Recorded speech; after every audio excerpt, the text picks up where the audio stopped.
Hey guys, tonight's story begins with a velvet curtain, a smell that's half incense and half bad decisions, and a throne that's seen more skin than upholstery. You've stumbled into the royal court, where the king wears a crown, yes, but also a grin that suggests he's thinking about things no Sunday sermon would approve of. The air is heavy with perfume, sweat, and the faint sound of someone's dignity being bartered for wine.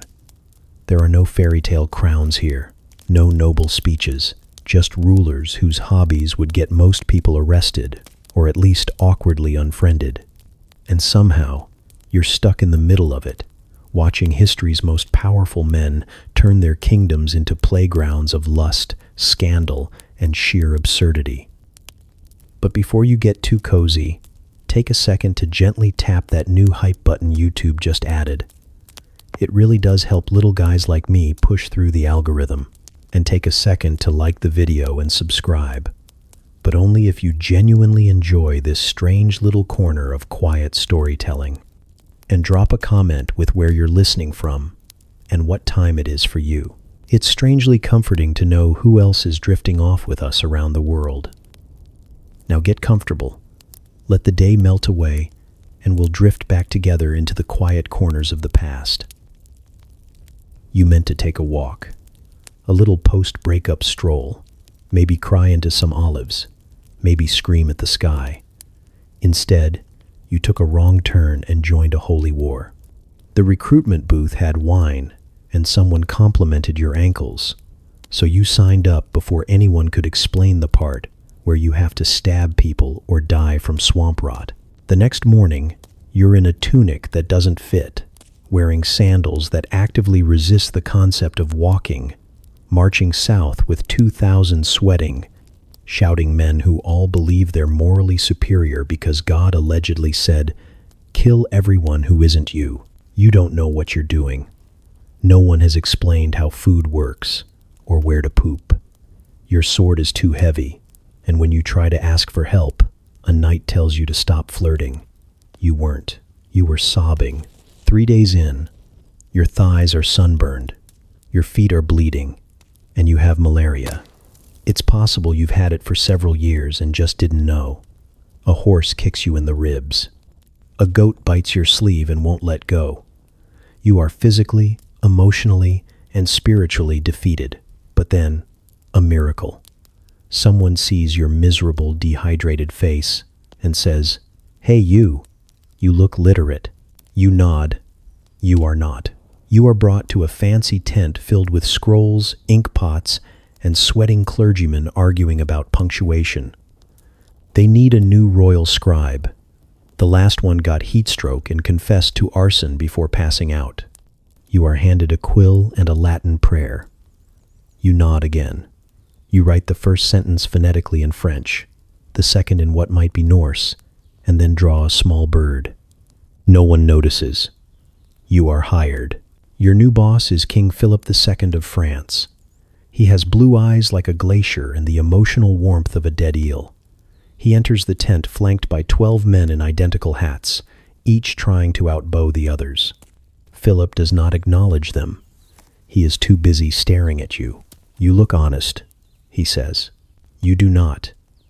You look like a damp liar who fell down a hill. "You will hear my thoughts now," he continues, already unbuttoning his cloak, "and write them down for God." You think he means a speech. You are very wrong.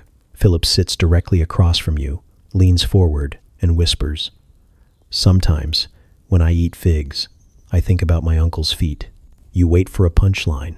There is none. He closes his eyes, crosses himself, and begins a 40-minute confession involving pastries, saddle sores, and a dream he had where Jesus spanked him for sneezing during Mass. You attempt to write this down, but mostly end up drawing more birds. Philip opens one eye and says, "Do not embellish. You're stuck."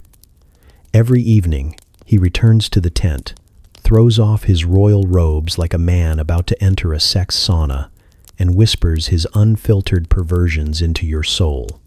You learn things no one should ever know. Like the precise number of nipples he believes a holy man should have, 3. or that he once made out with a painting of Saint Agnes during Lent. He swears it moved. Worse, he trusts you now.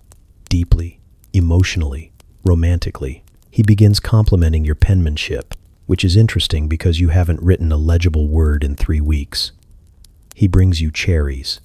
He stares into your eyes too long and says things like, "I feel you are spiritually damp, and I like that." You try to remind him of the crusade, of God, of the thousands of very real Muslims he is supposed to be fighting.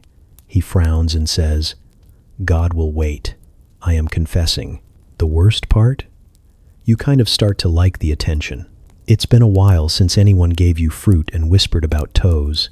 You stop sleeping on the cold ground and get a bedroll near the royal tent. The other scribes hate you. One tries to set your robe on fire. Another pisses in your ink pot. You switch to wine. Philip notices and says, "You are decadent." Good. Things escalate. Philip insists on private sessions. He sends his guards away and whispers so close you can feel his breath in your nose. One night, he brings out a scroll labeled "Extremely Forbidden" and asks you to translate it. It's in Greek. You read it anyway. It appears to be a love letter to a goat, but it rhymes. He's impressed. "You are wise beyond scripture," he murmurs, stroking your hand. "Have you ever thought about sainthood?" You have not. You mostly think about going home and eating a non-boiled vegetable. Then, during a particularly intense confession involving whipped cream and the Book of Revelation, Philip kisses your forehead. "You understand me," he says. "Better than my wife." You nod, because again, you don't know what else to do. The next day, he announces to his court that he has a new spiritual advisor. Everyone claps.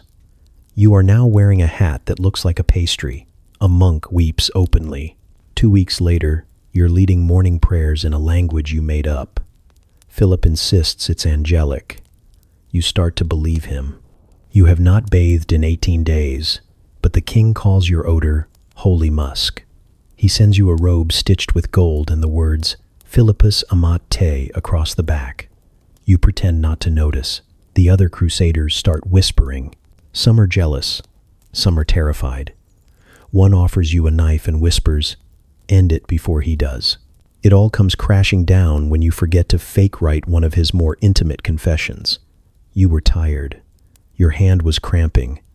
You just sort of nodded while he talked about spanking a bishop in his dream. He notices.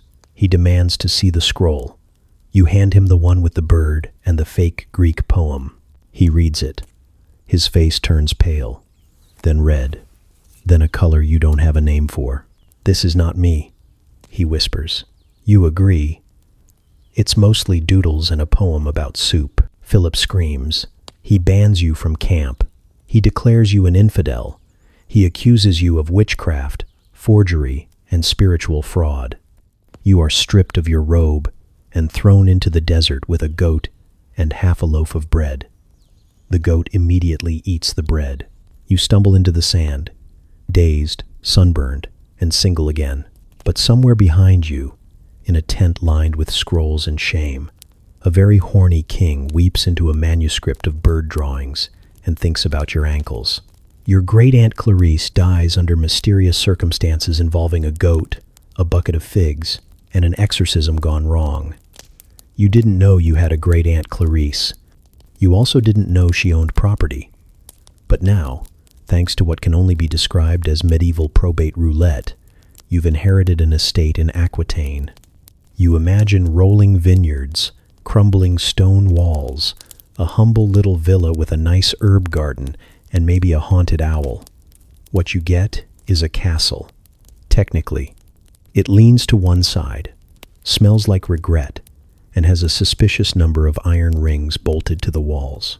You enter through a door shaped like a mouth. Not metaphorically, an actual stone mouth, carved into a kind of orgasmic grimace. Inside, the air is thick with perfume and mildew. The floor is sticky. There are velvet curtains that haven't been washed since the Crusades, and a chandelier made entirely of what you pray are bones from a very promiscuous deer. You try to open a window. A pigeon explodes. It doesn't take long for the truth to emerge. This was not a castle in the traditional sword-fighting, feast-having sense. This was a pleasure fortress. Specifically, the secret brothel headquarters of Henry II, King of England, and notorious lover of both power and anything with legs. The walls still whisper, the mattresses still bounce, even when you're not on them. There's a room labeled the Naughty Chamber, and another called the Slightly Naughtier Chamber. You find a drawer full of antique restraints, including a chastity belt with confusing instructions and an ominous stain. You panic. You are not cut out for this.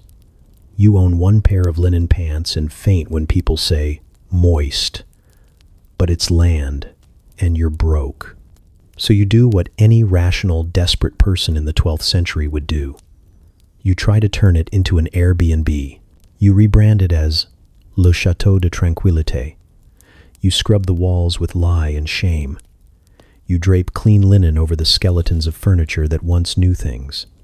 You light candles, place flowers, and write a charming pamphlet about rustic charm and historical authenticity. You try to ignore the moaning that comes from the walls every time you mop. You assume it's plumbing. There is no plumbing. The first guests arrive. A sweet couple from Brittany looking for a romantic getaway. Within minutes, the bed starts spinning, and they flee screaming. The second guest is a German monk on sabbatical. He locks himself in the naughty chamber and emerges 4 days later with a beard full of glitter and a new philosophy about desire. You leave a 5-star review on his behalf. Then the real trouble arrives. 5 men on horseback, all of them very tall, very muscular, and very naked. One is wearing a crown. Another is wearing just a smile and a sword belt. They dismount in slow motion, like a sinful fresco. You try to ask their names. The one with the scar and the peach says, "We are the sons of Henry." Then he hands you a bag of apples and slaps your rear like you're a favored squire. These are Henry's bastard sons, the forgotten ones, the ones too horny for history books. They've heard the castle is back in business, and they want in. You try to explain that this is now a respectable establishment. They laugh and walk straight through the front door, leaving trails of sweat and entitlement. One of them bites a pillow. Another eats your guest book. Within hours, they've taken over. They call it reclaiming their ancestral rights. You call it tenants from hell. They invite their friends. Illegitimate nobles, lusty bishops, a troubadour with an obscene lute. The castle becomes the site of a nightly bacchanal that would make Bacchus blush. You try to enforce quiet hours. They respond by oiling each other and playing tag on the roof. The guests stop coming. The wine cellar is empty. Your dignity is in tatters. You lock yourself in the slightly naughtier chamber with a bottle of mead and write a letter to the Pope asking for divine intervention and maybe a flamethrower. You receive no response, only more moaning, louder now, rhythmic, sometimes in Latin. One night, you try to reclaim your castle. You storm into the grand hall wearing your fiercest robe and your best "I am serious" face. The hall is full of writhing bodies, grapes, and someone dressed as a centaur. You deliver a passionate speech about order, purpose, and mold. Someone throws a candied fig at your head. You are hoisted onto a velvet throne, crowned with a thong, and declared the Virgin Lord of Pleasure. It is not ironic. They mean it. You give up. You move into the tower. It's the only place that hasn't been corrupted by lust or cheese. You read. You knit. You scream into a pillow every time someone moans, "Oui, Papa." Occasionally, you see guests arrive, brave, misguided souls seeking enlightenment or a cheap thrill. They leave changed. One woman swears she saw Eleanor of Aquitaine's ghost offering relationship advice. A knight claims he was seduced by a curtain. You try selling the castle. No one wants it. You try burning it. It moans in pleasure. You sit in the tower and write a new pamphlet. Come for the history. Stay because the doors lock from the outside. Eventually, You accept your fate. You are not an innkeeper. You are not a landlord. You are the reluctant steward of a legacy soaked in sweat, scandal, and scented oils. You learn to live with the noise. You start to recognize the patterns. Tuesday moans are louder.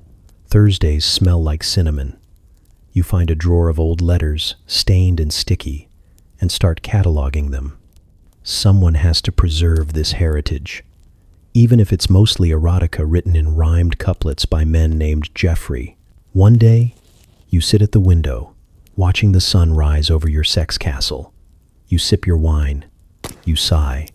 Below, one of Henry's bastards serenades a goat. You don't ask. You never ask anymore. You wake up late. Again, a trumpet blares outside your window like a vengeful goose, and you remember, far too late, that today is the grand procession of Charles the Bold, Duke of Burgundy, Lord of Swag and War Crimes. The town has spent weeks decorating every wall, horse, and peasant in garish silks. You, however, are wearing borrowed tights and a shirt that smells like a cheese that's seen things. You meant to blend in. You do not. You stumble into the crowd with a piece of toast in your mouth and immediately get pushed to the front by an overly enthusiastic nun. She says it's destiny. She also winks. You think she might be drunk. The parade begins. Trumpets blast. Drums throb. Charles the Bold enters on a white horse that looks like it wants to unionize. Charles is everything you imagined and less. Tall, brooding, and dressed like a velvet armory. His beard has its own gravitational pull. He waves at no one, scowls at everyone, and radiates the sexual tension of a thunderstorm in a corset. You try to back away slowly, but your foot catches on a flagpole. You stumble forward, arms flailing, dignity evaporating, and land hard on one knee in the mud, directly in front of his boldness. The crowd gasps. Charles stops his horse. His eyes narrow. You try to stand up. Your tights betray you. The mud holds you like a desperate lover. You flail again. Charles dismounts. He walks toward you with the deliberate pace of someone who has never been denied anything except affection. You try to explain. This isn't a bow. You wheeze. I tripped. He places a gloved hand on your shoulder. Such humility, he whispers. Such grace. You shake your head violently, which only makes your hair slap your face like a wet curtain. I'm not bowing. You insist. He smiles like a lion at a buffet. You kneel for me in front of all Burgundy, he says. You ask for nothing. You offer your service, your body. You blink. I do? The crowd erupts. Flowers are thrown. A choir appears from somewhere and begins chanting in Latin. You are lifted from the mud and paraded through the streets while a herald yells, "The proposal has been accepted." Someone throws undergarments. One of them is yours. You are bathed, scrubbed, perfumed, and shoved into a dress so tight it rewrites your internal organs. A priest performs a very confusing ceremony in which you swear eternal loyalty, bake a symbolic tart, and pledge your thighs to the Burgundian cause. Charles places a ring on your finger. It is the size of a walnut and might be cursed. You are declared Duchess of Burgundy and immediately handed a list of your duties. It's just one word: Charles. The honeymoon begins that evening, in a literal tower. There are candles. There is wine. There is Charles, standing shirtless at the window, whispering battle strategies to the moon. You try to make small talk. He asks if your elbows are battle-tested. You lie and say yes. He says that turns him on. You nod and drink more wine. Things escalate quickly. Charles is enthusiastic, methodical, and extremely loud. At one point, he declares your left calf a divine relic and commissions a tapestry of it.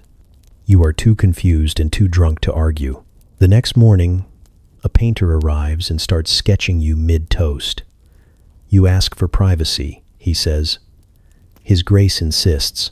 Days turn into weeks. You are given new clothes, new titles, and new responsibilities. most of which involve standing very still while Charles monologues about betrayal and siege logistics. He asks you to sit in on war councils. You suggest less war. He laughs for 10 minutes and then kisses your hand with unsettling intensity. That night, he insists on role-playing as a besieged city. You are the invading army.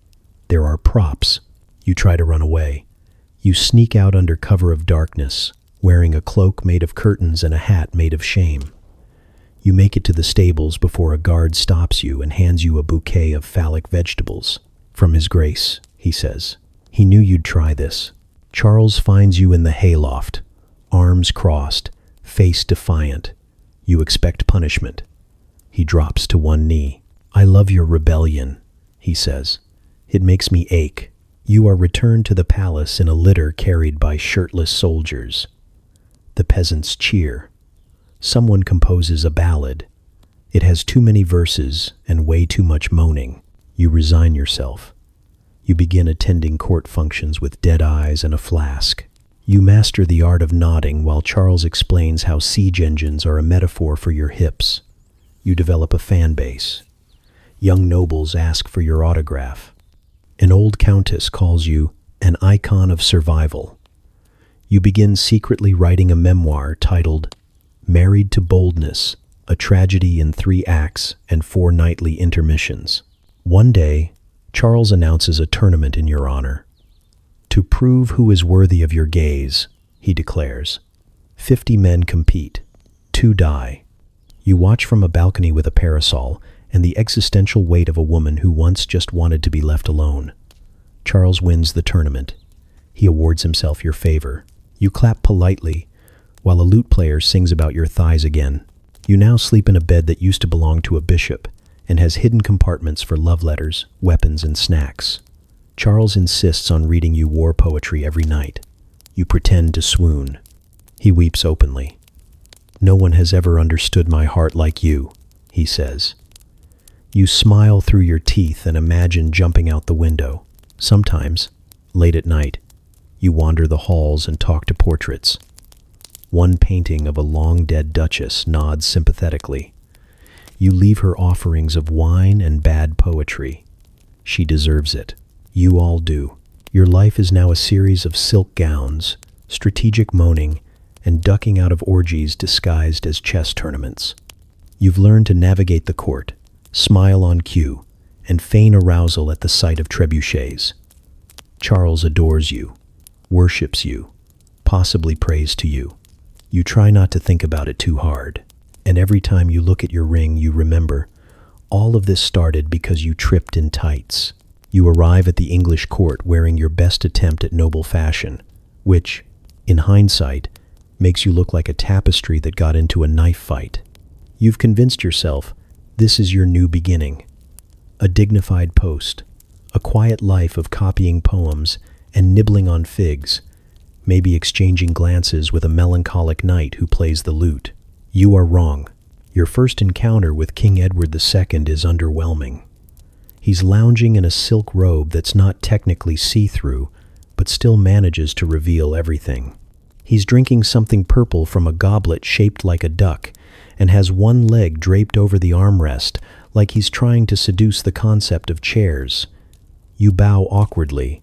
He gestures for you to come closer, snaps his fingers, and says, "Read me something."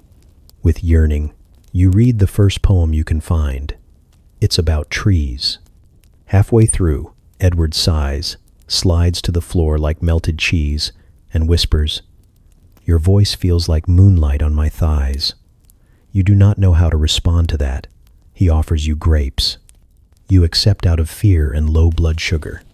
He declares you his new court poet. The next day, you meet Piers Gaveston. He glides into the room like a smug storm cloud, lips curled in a permanent smirk, and a doublet so tight it looks painted on. His hair defies gravity. His eyebrows do not. He circles you like a cat deciding whether to kill or flirt. Then he says, "So this is the new toy." You try to clarify that you are not a toy. He offers you wine and a place on his lap. You take both. because Piers speaks with the confidence of someone who's never heard the word no and isn't about to start now. Edward joins 10 minutes later, wearing less than before and holding a velvet swing. No one explains why. Somehow, this becomes your daily routine. You wake up, recite longing-filled sonnets while feeding grapes to the king, then get aggressively flirted with by Piers, who seems to enjoy insulting you just enough to make it weird. At night, the three of you drink, lounge, and invent increasingly suggestive board games. You are not sure when you became part of a royal throuple. You just know that yesterday Edward called you my sweet little inkpot, and Piers slapped your thigh like it owed him money. The Queen, Isabella of France, is less enthused. She arrives one afternoon looking like a thundercloud in pearls. She has cheekbones that could slice a boar in half and an aura of repressed violence. She finds the three of you tangled together on the royal chaise, drunk on mead and compliments. She does not speak. She just turns, walks out, and murders a decorative fern with her glare. You try to befriend her. You bring her flowers and a poem about female rage. She reads it once and sets it on fire. "You're not even attractive," she hisses. "You just have timing." She's not wrong. Meanwhile, Edward becomes more obsessed. He starts composing his own poems for you. They are aggressively bad. One compares your voice to a goose, gentle but honking with truth. You smile and thank him. Piers reads them aloud in a falsetto until Edward cries and demands a cuddle pile. You are constantly being draped in velvet and asked to describe Piers' eyes using metaphors. You are offered a title. You decline. You are offered a room. You accept. It is full of pillows and at least one painting of Piers shirtless and feeding Edward a peach. Soon, the nobles start talking. Loudly. One calls you the third wheel of doom. Another refers to the court as a theater of lust and embroidery. You stop being invited to meetings. Parliament starts scribbling rude limericks about you in the margins of royal decrees. You ask Edward if maybe this is a bit much. He frowns, strokes your cheek, and says, "You are my muse, my madness, my meat pie of passion." Then he proposes a three-person portrait, nude. You pretend to faint. Tensions rise. Isabella starts plotting. You find her once whispering with a knight while holding a dagger and a chart labeled three-way weaknesses. You try to tell Edward. He shrugs and says, "She just needs a velvet swing and a poem." Piers laughs for 10 minutes and then suggests you all dress as shepherds and stage a pastoral roleplay to distract her. You do. It works for about 20 minutes before she throws a sheep at Piers and leaves the castle again. Eventually, everything implodes. The court is divided. Nobles mutter. The treasury is mysteriously empty. You suspect the swing maintenance bills. Edward becomes erratic, quoting your poetry during state speeches and once declaring war on France because he missed your lips. Piers continues to fan the flames, mostly shirtless, always smirking. Isabella returns with an army and zero tolerance. You try to leave. You pack your things, write a polite note, and head for the stables. You're halfway there when Piers appears, sweaty and dramatic. "You can't leave," he gasps. "We just learned how to use the second swing." You keep walking. He tackles you. You fight in the hay. Edward arrives mid-wrestle and starts crying. The stable boy offers you all hay wine and asks if he can join. You don't remember much after that, just flashes. A crown, a slap, a broken lute, the smell of velvet on fire.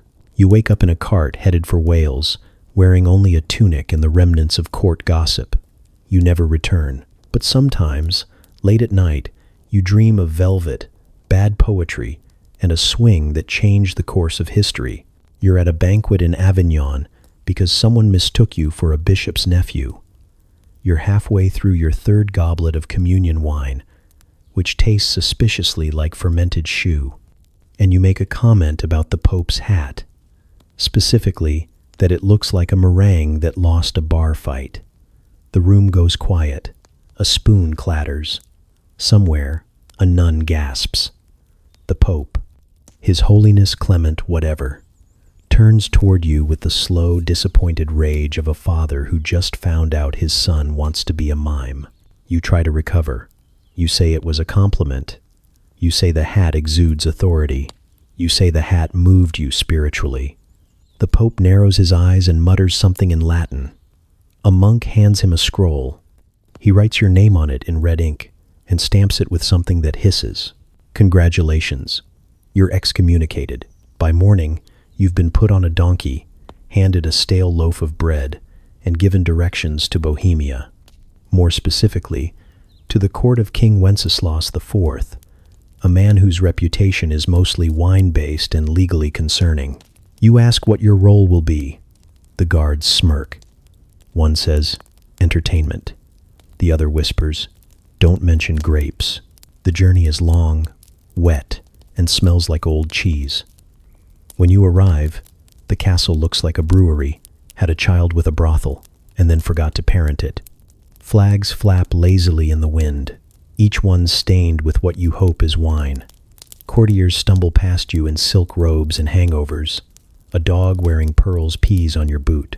You're led to the king's private chambers, which are less a room and more a pleasure lagoon. Wenceslas is in a tub the size of a moat, filled entirely with wine. He wears nothing but a crown and a half-eaten fig. Around him float several courtiers, a lute, and a duck that may or may not be taxidermied.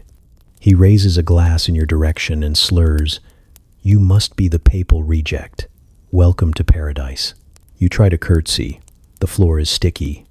A servant hands you a towel that is somehow already wet. Wenceslas invites you into the wine tub. You decline. He insists. You decline harder. He waves his hand, and two courtiers gently, then not so gently, toss you in. The wine burns your eyes. It is not the good kind. You surface, gasping, only for the king to thrust a scroll in your face and say, "Read this, slowly, and make it sound hungry." You open the scroll. It's Latin. It is entirely Latin. You don't speak Latin. You once faked it during a fake mass for cheese money. But this is different. This is erotic poetry. Your options are few. You clear your throat and begin to sound it out.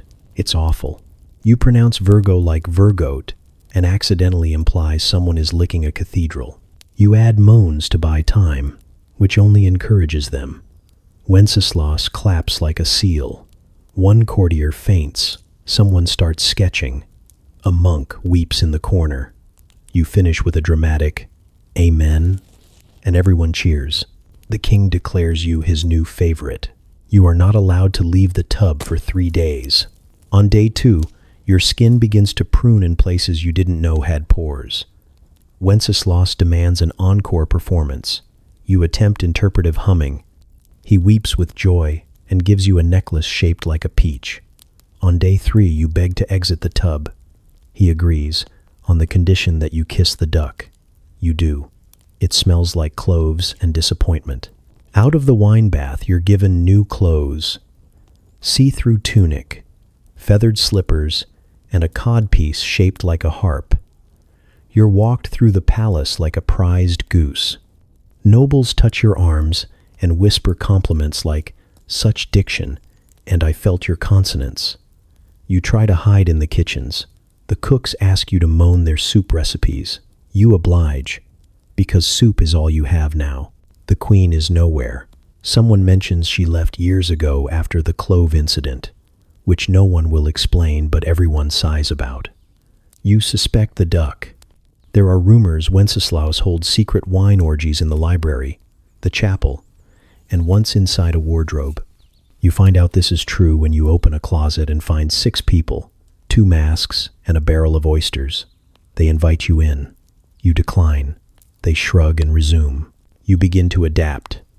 You learn how to fake Latin with confidence. You develop a 5-note hum that conveys longing, sin, and mild constipation. Wenceslas commissions a fresco of your mouth. You never sit comfortably again. There are dances every night. Sometimes you lead them.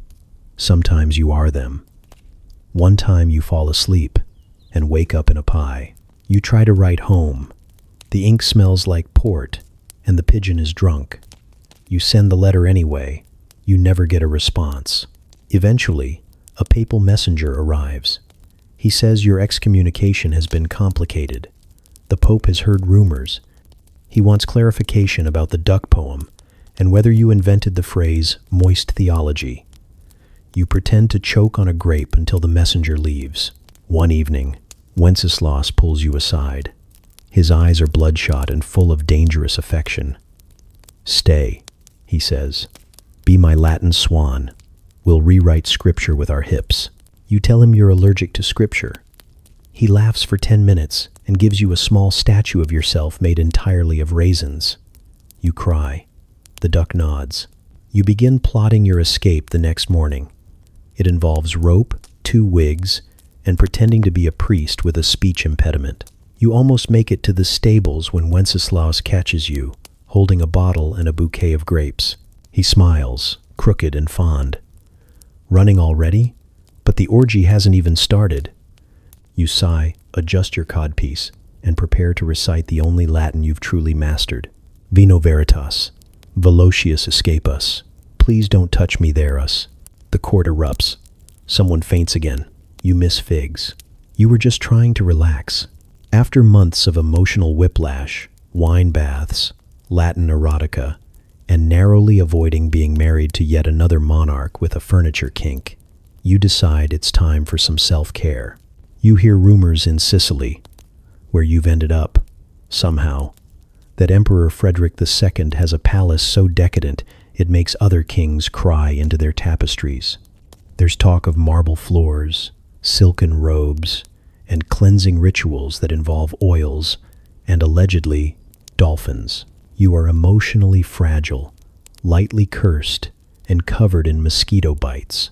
You decide to go. The entrance is discreet, a marble archway tucked behind a courtyard full of peacocks and half-naked scholars. You step inside and are immediately enveloped in the scent of lavender and something suspiciously like pine tar. Candles line the hallway. You pass a monk whispering in Arabic to a falcon. No one questions your presence, which is your first mistake.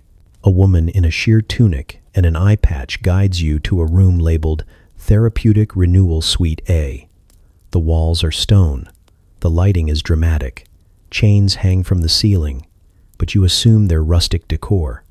There's a table in the middle, carved from ebony and padded with something that looks like stolen bishop robes. It's warm. The room hums with Gregorian chants and moaning. You convince yourself it's ambient healing. You take off your clothes because the eye patch woman gestures for you to. You lie down. Someone rubs oil into your back with unnerving precision. A gong sounds. A man in a red velvet hood mutters something about alignment of humors. You nod. You have no idea what that means. Someone slaps your thigh gently and then says, "Good circulation." It is, objectively, the worst massage of your life. They bend you in directions you didn't know you had. One hand cups your soul. Another pokes your spleen. Someone uses a feather. You're blindfolded halfway through, and someone whispers, "Relax deeper," into your left ear while a goat sneezes in the distance. You try to get up. A bell rings. You are told it's not time yet. You pass out briefly from either euphoria or pain. It's unclear. When you wake up, Frederick II is standing over you, holding a falcon and an apple. He is shirtless. He is smiling. He says, "Bold guest, curious hands, a rare combination." You blink at him. He feeds the falcon the apple. The falcon doesn't blink. You ask if this is the spa. He laughs for 38 seconds straight. "I prefer to think of it as a chamber of mutual exploration," he says. "But yes, it's quite relaxing." You try to sit up. A man named Lorenzo chains your ankle back to the table gently like he's tucking you in. Frederick watches. "You didn't ask for permission," he says. That's terribly arousing. You decide not to speak again. Over the next few days, if they are days, time becomes theoretical. You are given daily treatments. These include but are not limited to blindfolded poetry reading, fire cupping with sensual overtones, and being tied to a spinning wheel while someone in a hood asks about your childhood trauma in 5 languages.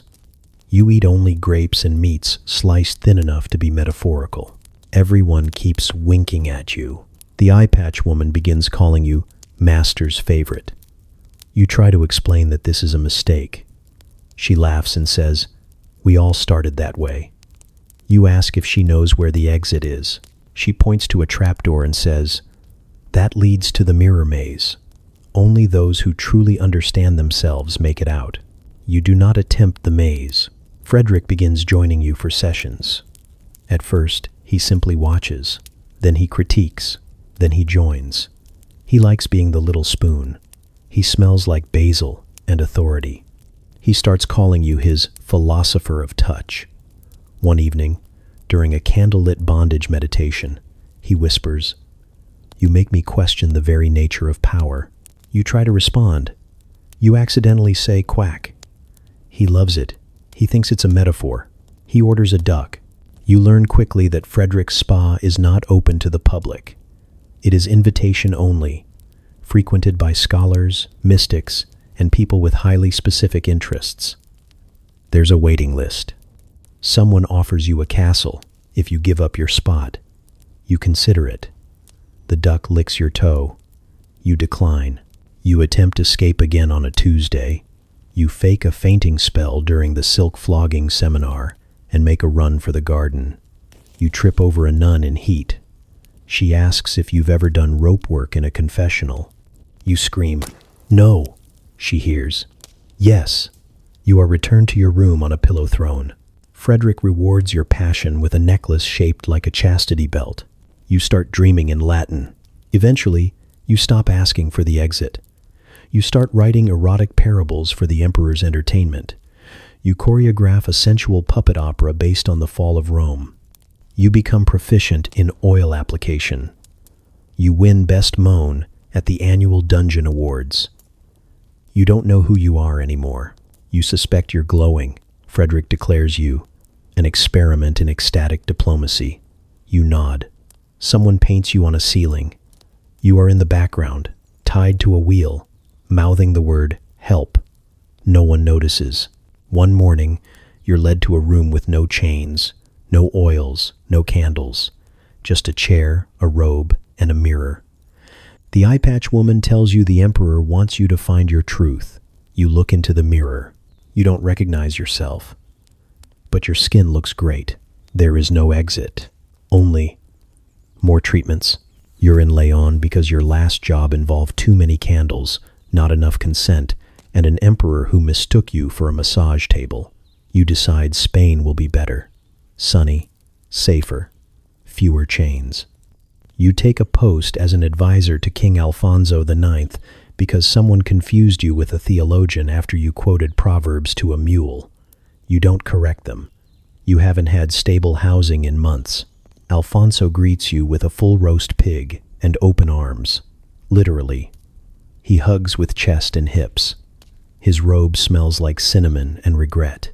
He asks if you believe in God, good wine, or groin-based diplomacy.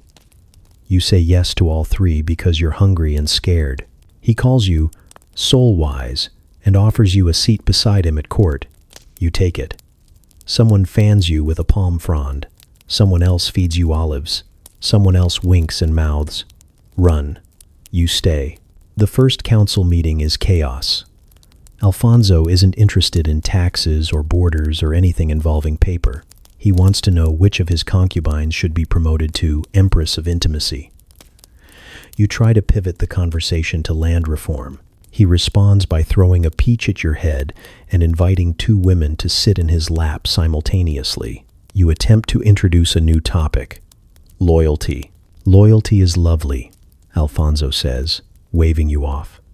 But variety is divine. You make the mistake of suggesting monogamy. You say it softly, like it might shatter, like it's an old vase or a sensitive uncle. You suggest it as a concept, a theory, a hypothetical strategy for emotional stability.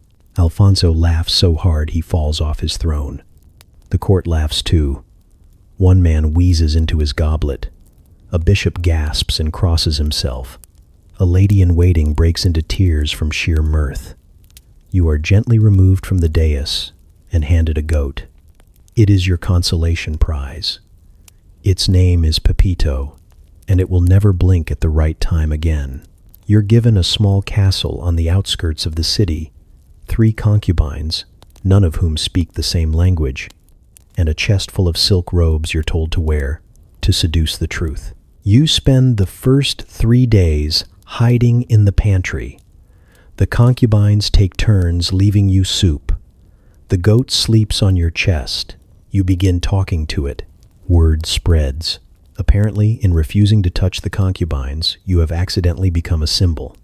Peasants begin showing up at your gates, asking about the way of sacred emptiness. You try to tell them you're just traumatized and dehydrated, but they insist you're a prophet. Someone calls you the chaste flame. Someone else weeps because you didn't wink at them.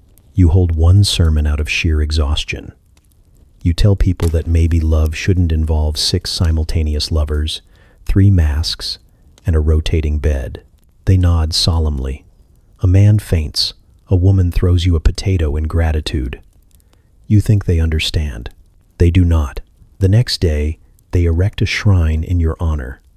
It is made of wheat and poorly drawn goats. A merchant begins selling celibacy cloaks. They are just blankets.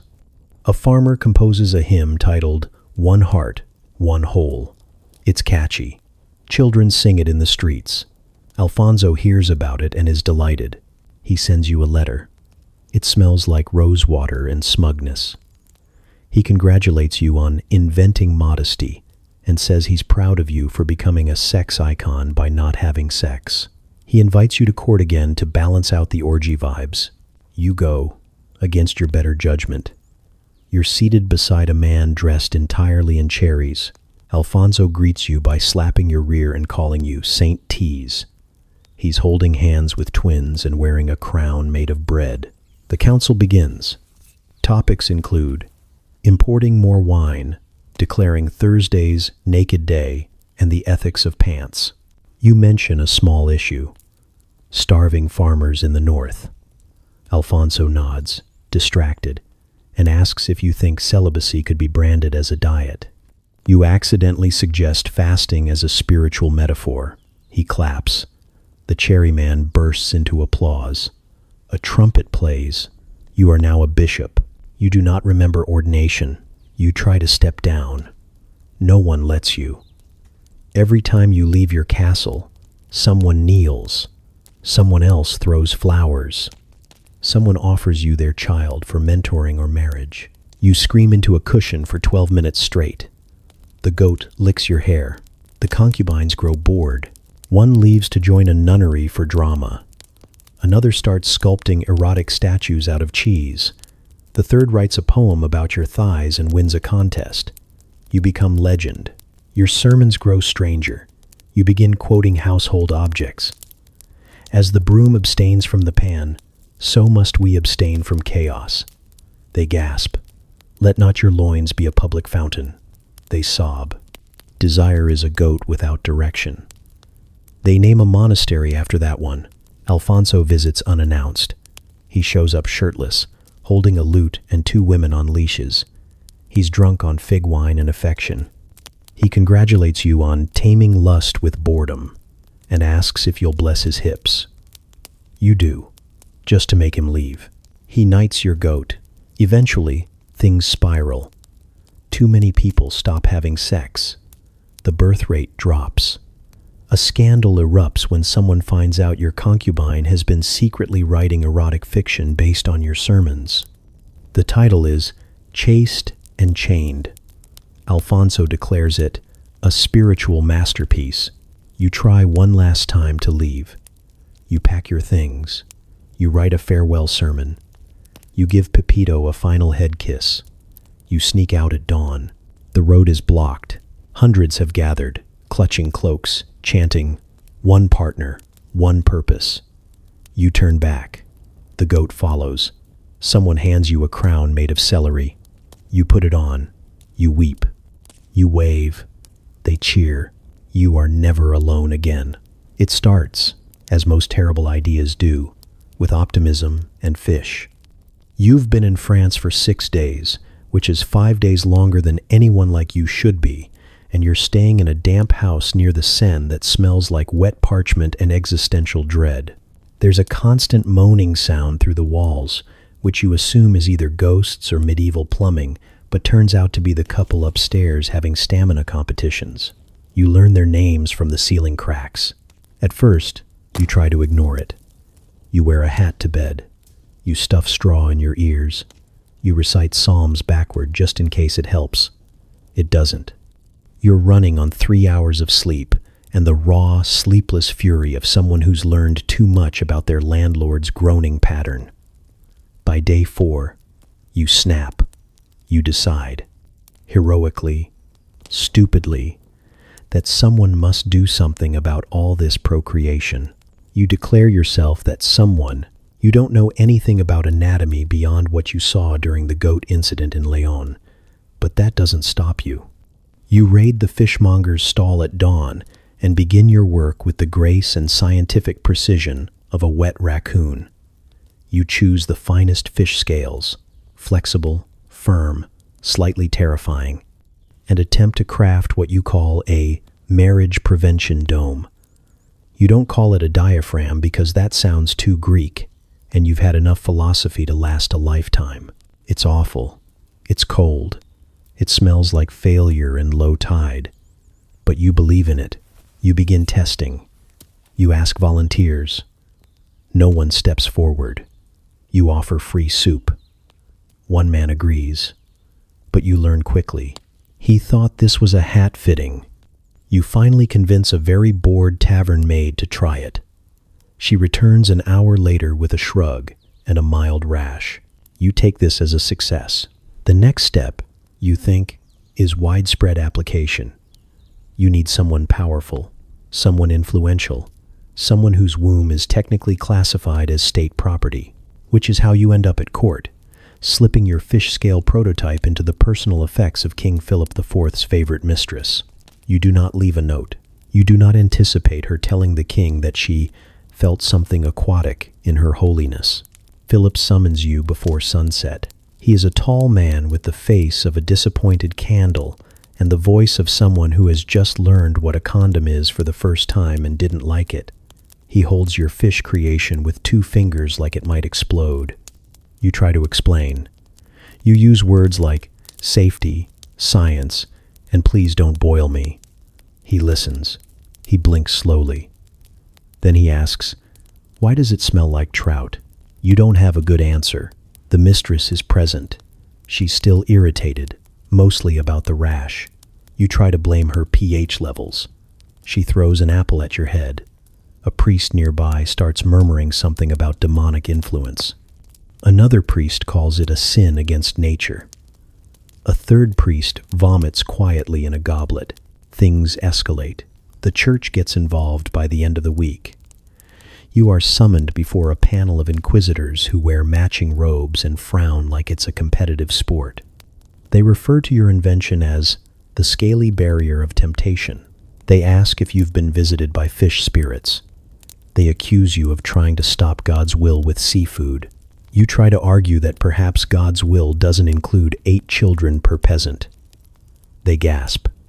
One man clutches his crucifix so hard it snaps in half. You are declared a heretic before lunch. You think you'll be burned at the stake, but apparently they're low on firewood. So instead, they opt for symbolic exile by aggressive pursuit. You are chased out of Paris by 3 horny inquisitors, 1 confused monk, and a dog who just enjoys screaming.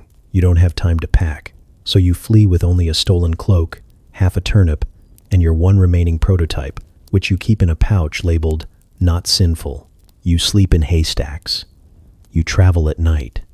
You start disguising yourself as a friar named Brother Wetmouth. You do not enjoy this. Every town you enter seems to have already heard of you. Someone in Dijon recognizes you and tries to make a shrine out of your pouch. Someone in Reims hisses and calls you the fish witch. Children chant, "No babies, no babies," whenever you pass. You're starting to lose hope. And then, miraculously, you find a small village that doesn't throw bread at your face. They listen, they nod. One woman weeps with joy and whispers, "Finally." You start giving lectures in barns. You speak of options, choices, the idea that maybe women shouldn't be womb vending machines with good hair. They love it. They call you the silent savior, even though you won't shut up. You begin a small, underground movement. You draw diagrams. You create a new model using goat leather and leftover beeswax. It works better than the fish. People start copying it. A noblewoman sneaks off in the night just to take one home. You become myth. You become rumor. You become the reason midwives smirk knowingly. King Philip hears about this. He sends knights. You flee again. Eventually, you end up on a boat to nowhere, flanked by thieves and ex-monks, holding your pouch and wondering how your life became a cycle of fish, fleeing, and furious monarchs. You tell your story once to a sailor. He laughs for 20 minutes and then hands you a coin. He says you're insane. You say thank you. The next morning, he asks if you have any extras. You wink. You hand him a pouch. He kisses it reverently. You do not stop. You arrive in Denmark with a crate of candles, 2 words of Danish, and an overwhelming desire to not sleep in a ditch again. Your plan is simple. Find a market, sell your wares, maybe flirt with someone moderately clean, and leave before winter tries to kill you. What you don't plan for is the fact that Danes take candles very seriously. Within minutes of setting up your stall, you're swarmed.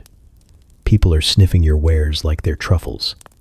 A woman sobs over your lavender beeswax blend. A bearded man offers you a chicken in exchange for one with cinnamon sole. You sell out before lunch. You are feeling smug. You are glowing with success. You go to the palace. It's not a power move. It's a delivery. Apparently, someone from the royal household had a sniffing fit at your stall and placed an order for 20 more candles. You arrive at the palace smelling like hot wax and unearned confidence. A guard tries to stop you, but you say, "Liz," which means candle, and hold one up like it's a passport. You are waved through like royalty. You do not realize this is your first mistake. The palace is cold, enormous, and full of men wearing tights with the self-esteem of falcons. A servant leads you through 5 velvet corridors, 2 naked statues, and at least 1 ghost that politely nods at you. You arrive at a chamber that smells like fish, lust, and clove oil. King Eric greets you in a robe so sheer you can see what he had for breakfast. He says, "Candle." You nod. He says, "You made these?" You nod again, mostly because you can't form words while staring directly into the eyes of a man who's clearly just done squats.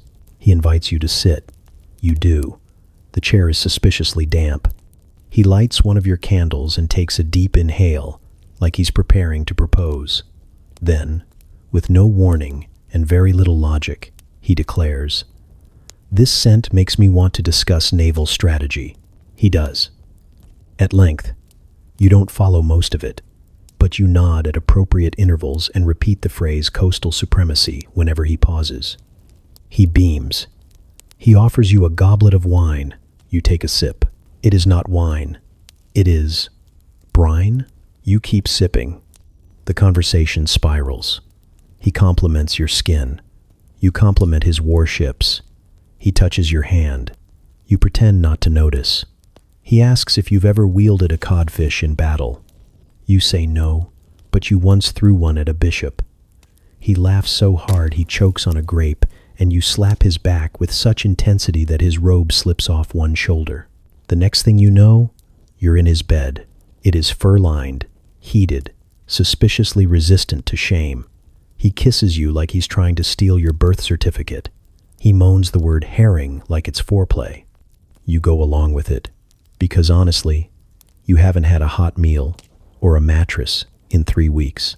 Afterwards, he rolls over and says, "You'll need a title." You blink. He says, "Mistress of Maritime Affairs." You assume he's joking. He's not. By morning, there's a scroll. There's a decree. There's a tailor measuring your inseam while you're still half-dressed. You try to explain that you were just selling candles, that this was all a mix-up, that you have absolutely zero interest in politics or cod-based intimacy. Eric pats your cheek and says, "Perfect. No one suspects the ones with soft hands. You are now the royal mistress. Your duties are unclear, but apparently include sitting next to him during council meetings and pretending to look aroused whenever someone mentions the Baltic. He feeds you salted herring at least twice a day, sometimes off his fingers, sometimes off state documents. You receive secret notes during dinner. Move the fleet north. Watch the Duke. He's slippery. Do you think the candle wax could be poured on me?" You nod. He interprets this as consent. One night, he brings a codfish to bed. You stare at it. It stares back. He asks, very casually, if you'd mind spanking him with it. You say nothing. He repeats the request, adding that it's tradition. You don't know if that's true, but the cod smells less offensive than most medieval men you've met, so you comply. He cries out something about sovereignty. The next day, you're knighted. There's a ceremony. A priest. A very small choir singing a hymn about lust and diplomacy. Your sword is fish-shaped. The kingdom cheers. You don't know whether to run or just accept that this is your life now. You try to leave. Twice. Both times you're stopped by guards who call you Lady Slapscale with deep respect and also mild fear. You write a note to your former self. It reads, "Never trust a man who moans in Latin. He might as rule." Eric grows clingy. He composes poems about your eel-like grace. He writes a ballad that includes the phrase, "Wax me like your candle." It becomes popular among the nobility. A servant girl hums it while scrubbing your chamber pot. Eventually, spies arrive. From Norway, from Sweden, from someone calling himself the Trout Prince. They all want intel. They all offer you gold, power, sometimes butter. You give them recipes. You give them fake battle plans. You give one of them a fish to the face. Eric is delighted. He calls you his diplomatic deviant and commissions a tapestry of your first cod encounter. You see it hung in the great hall next to a map of trade routes and a painting of his mother. You try one more time to leave. At dawn, barefoot, with only your candle pouch and a vague sense of identity. But Eric finds you at the gate. He's holding flowers and a trout. You sigh. You take the trout. You turn back. You don't mean to become a musician. You meant to become a baker, or a minor librarian, or perhaps a mildly competent mule handler. But life, in its eternal wisdom, saw your soft hands and poor depth perception and said, "Yes, you will strum things and suffer." It starts when you're caught stealing bread in York. A guard catches your wrist and says, "Talent like this shouldn't be wasted." You think he means thievery, but he shoves a splintered lute into your arms and marches you toward the nearest tavern. You strum it once. It makes a sound like a dying goose. Someone in the back claps anyway. You assume they're drunk or very stupid. Turns out, you're half right. Your act becomes popular, not because of skill, God no, but because your shirt keeps slipping off one shoulder and you have an extremely expressive eyebrow. You develop a reputation for moody artistry, which is mostly just you forgetting chords and pretending it's intentional. They call you the sultry plucker. You hate it, and then you're summoned to court. You assume it's a joke. You laugh. The messenger doesn't. He hands you a scroll, a coin, and a change of clothes that consists entirely of tight hose and a tunic held together by sexual tension. You arrive at the palace dazed, starving, and slightly shiny from stress sweat. King John greets you personally. He has the teeth of a wolf and the body language of a man who has never been told no.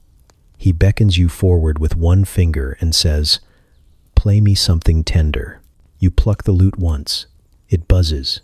He closes his eyes like you've just performed an aria about divine longing. You try a second note. It breaks a string. He moans. You are immediately appointed royal mood setter. No one explains the job, but your tunic gets tighter. You're expected to wander the halls at all hours, playing vague melodies and sighing dramatically. Courtiers whisper that your music makes their loins stir. You drop your pick once and cause a minor duel. Someone leaves you a poem titled Ode to the Lute and its Wielder. The drawing at the bottom is definitely not a lute. You try to protest. You explain that you're not a real musician, that you only know 5 chords, and one of them is made up. The queen smiles sadly and says, "That's 5 more than John." You're given more responsibilities, including playing softly while the king bathes, sleeps, or seduces ambassadors. You learn to look away at key moments. The king starts calling you his angelic harlot. You're not sure if that's flattering or a felony. You receive gifts: silk gloves, imported soap, a small box of scented oils labeled "for inspiration." You find yourself on pillows more often than benches. One night, the king orders you to perform shirtless to enhance the acoustics. You comply, mostly because he's holding a knife and humming along. That's the night it happens. You finish your set. The room is drunk. Someone throws a rose. Someone else throws their undergarments. You are led to the royal bedchamber by 2 maids who giggle and tell you not to be nervous. You ask why you should be. They wink. You sweat. A lot. The chamber is warm, gilded, covered in tapestries depicting mythological beasts, doing things that probably aren't legal in most counties. The king reclines on a pile of cushions, half covered in a sheet and entirely covered in ego. He gestures to the bed and says, "Bring your instrument." You don't know if he means the lute or something else. You bring both, just in case. The night is confusing. There is music. There is oil. At one point, you're wearing a crown made of marzipan. The king whispers state secrets between kisses. "I buried the jewels beneath the stables," he pants, followed by, "Never trust the Archbishop of Canterbury." You murmur back, "Your Majesty, that's not a safe place to put a treaty." He calls you wise and kisses your knee. You fall asleep on a pile of gold coins. You wake up emotionally ruined. Physically? Weirdly moisturized. There's a scroll by your side. It names you the Minstrel of Passion and Strategic Distrust. You now have a title, a stipend, and a stalker in the form of the royal falconer, who keeps writing you sonnets in pigeon blood. You try to quit. The court laughs. You are too beloved, too mysterious, too marketable. You are booked for banquets, weddings, funerals, and a very awkward execution where you're asked to play something sexy but solemn. You choose a slow ballad about betrayal. The crowd weeps. The prisoner thanks you. The executioner asks for your autograph. You stop recognizing your reflection. There are paintings of you now, half-dressed, wind-blown, clutching your lute like a lover. You find one in a monastery and cry. A monk mistakes this for spiritual enlightenment and writes a hymn in your honor. The king grows possessive. He starts calling you his muse of mischief. He bites your shoulder in public. You smile and try not to scream. You compose a new melody just to cope. You name it "Flee, You Fool." No one gets the reference. It becomes a court favorite. Eventually, you stop trying to escape. You wear the silk. You play the game. You bathe in coin and confusion. You laugh at the jokes. You learn to kiss back. You teach yourself real music, just enough to make it all seem legitimate, just enough to make the applause sting a little less. One night, the king whispers, "I think I love you more than England." You whisper back, "That's unfortunate." He doesn't hear you. He's asleep on your arm. Drooling, you stare at the ceiling and wonder if lute strings can be used as a garrote. You hum a lullaby. The crowd cheers from beyond the door. You play on. You do not mean to find it. You mean to find the chapel, which is impossible because every corridor looks like a corridor that has already apologized for being a corridor. Louis IX's palace is a maze of righteous intentions and very shiny floors. You turn left at a tapestry of a saint, taming a lion with hand sanitizer. You turn right at a reliquary labeled, "Definitely not a rib we found last week."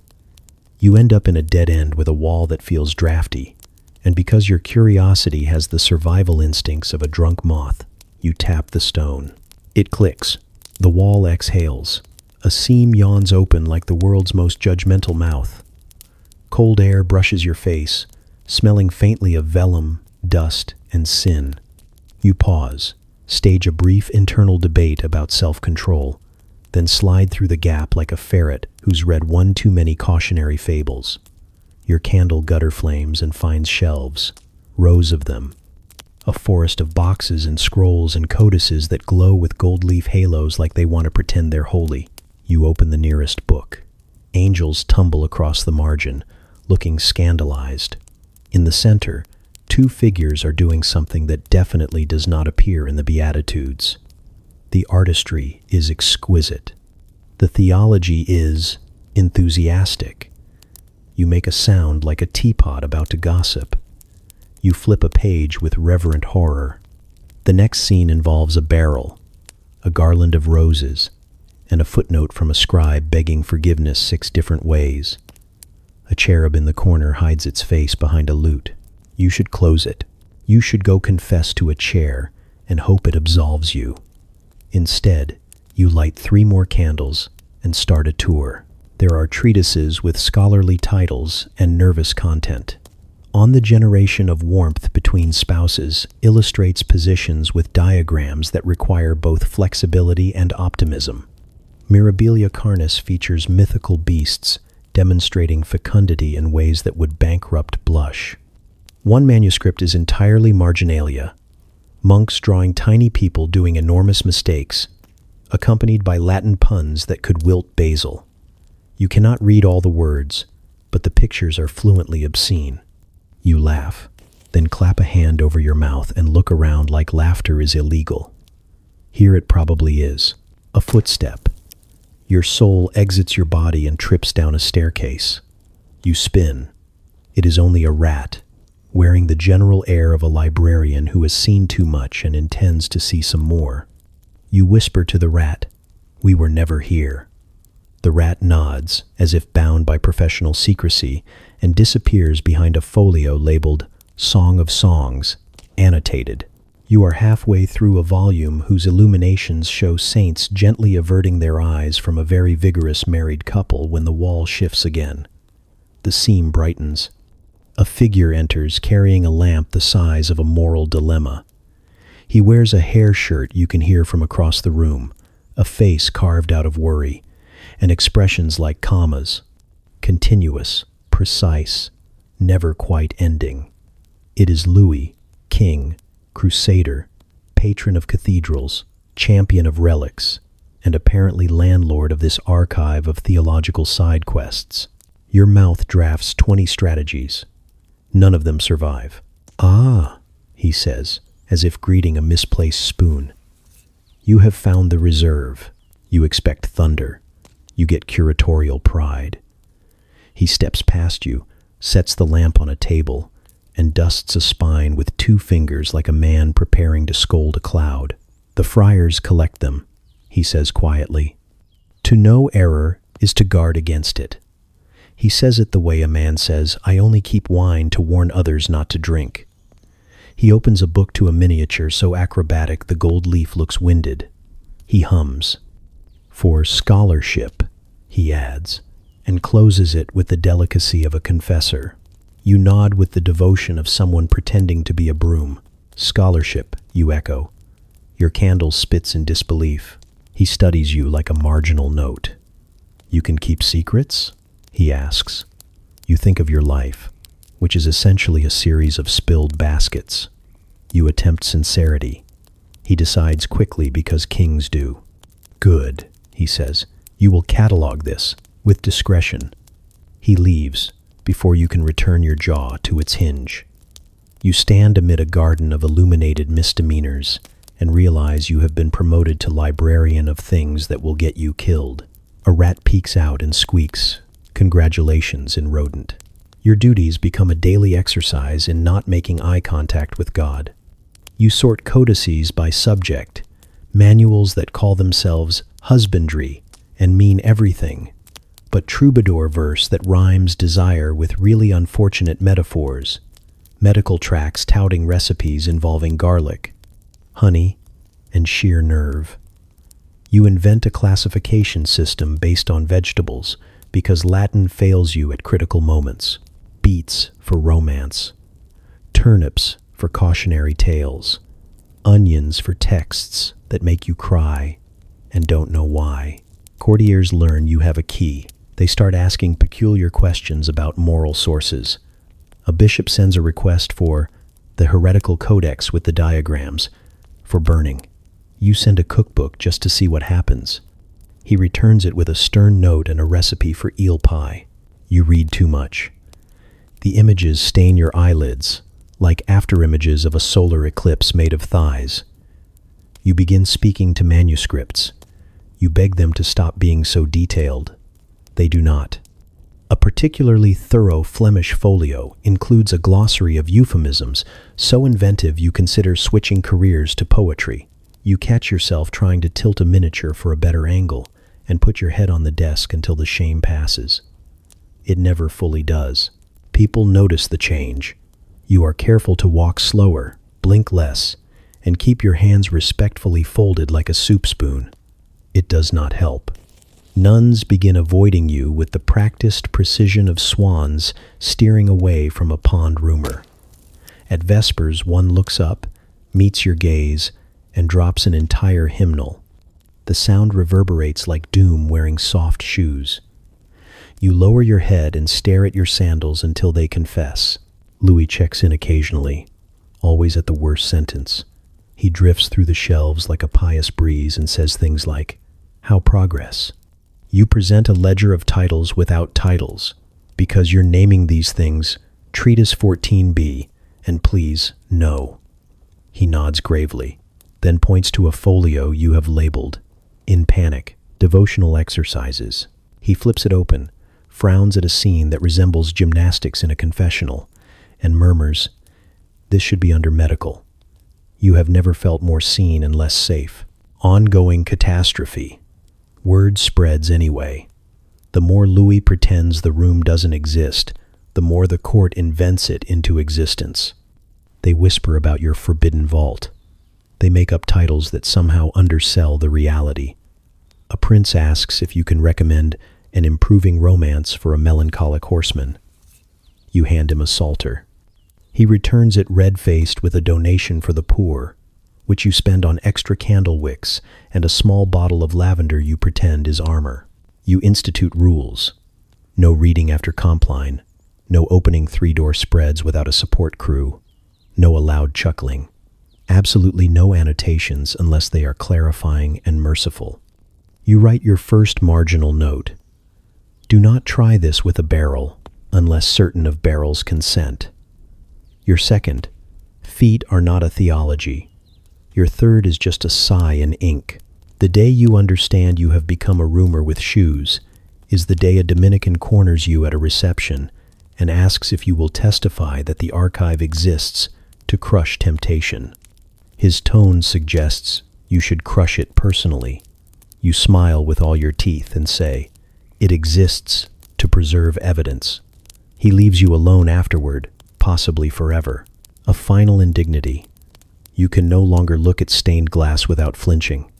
Every halo feels like it knows. Each saint's eyes follow you with the sympathy of someone who has been there and would prefer not to discuss it in public.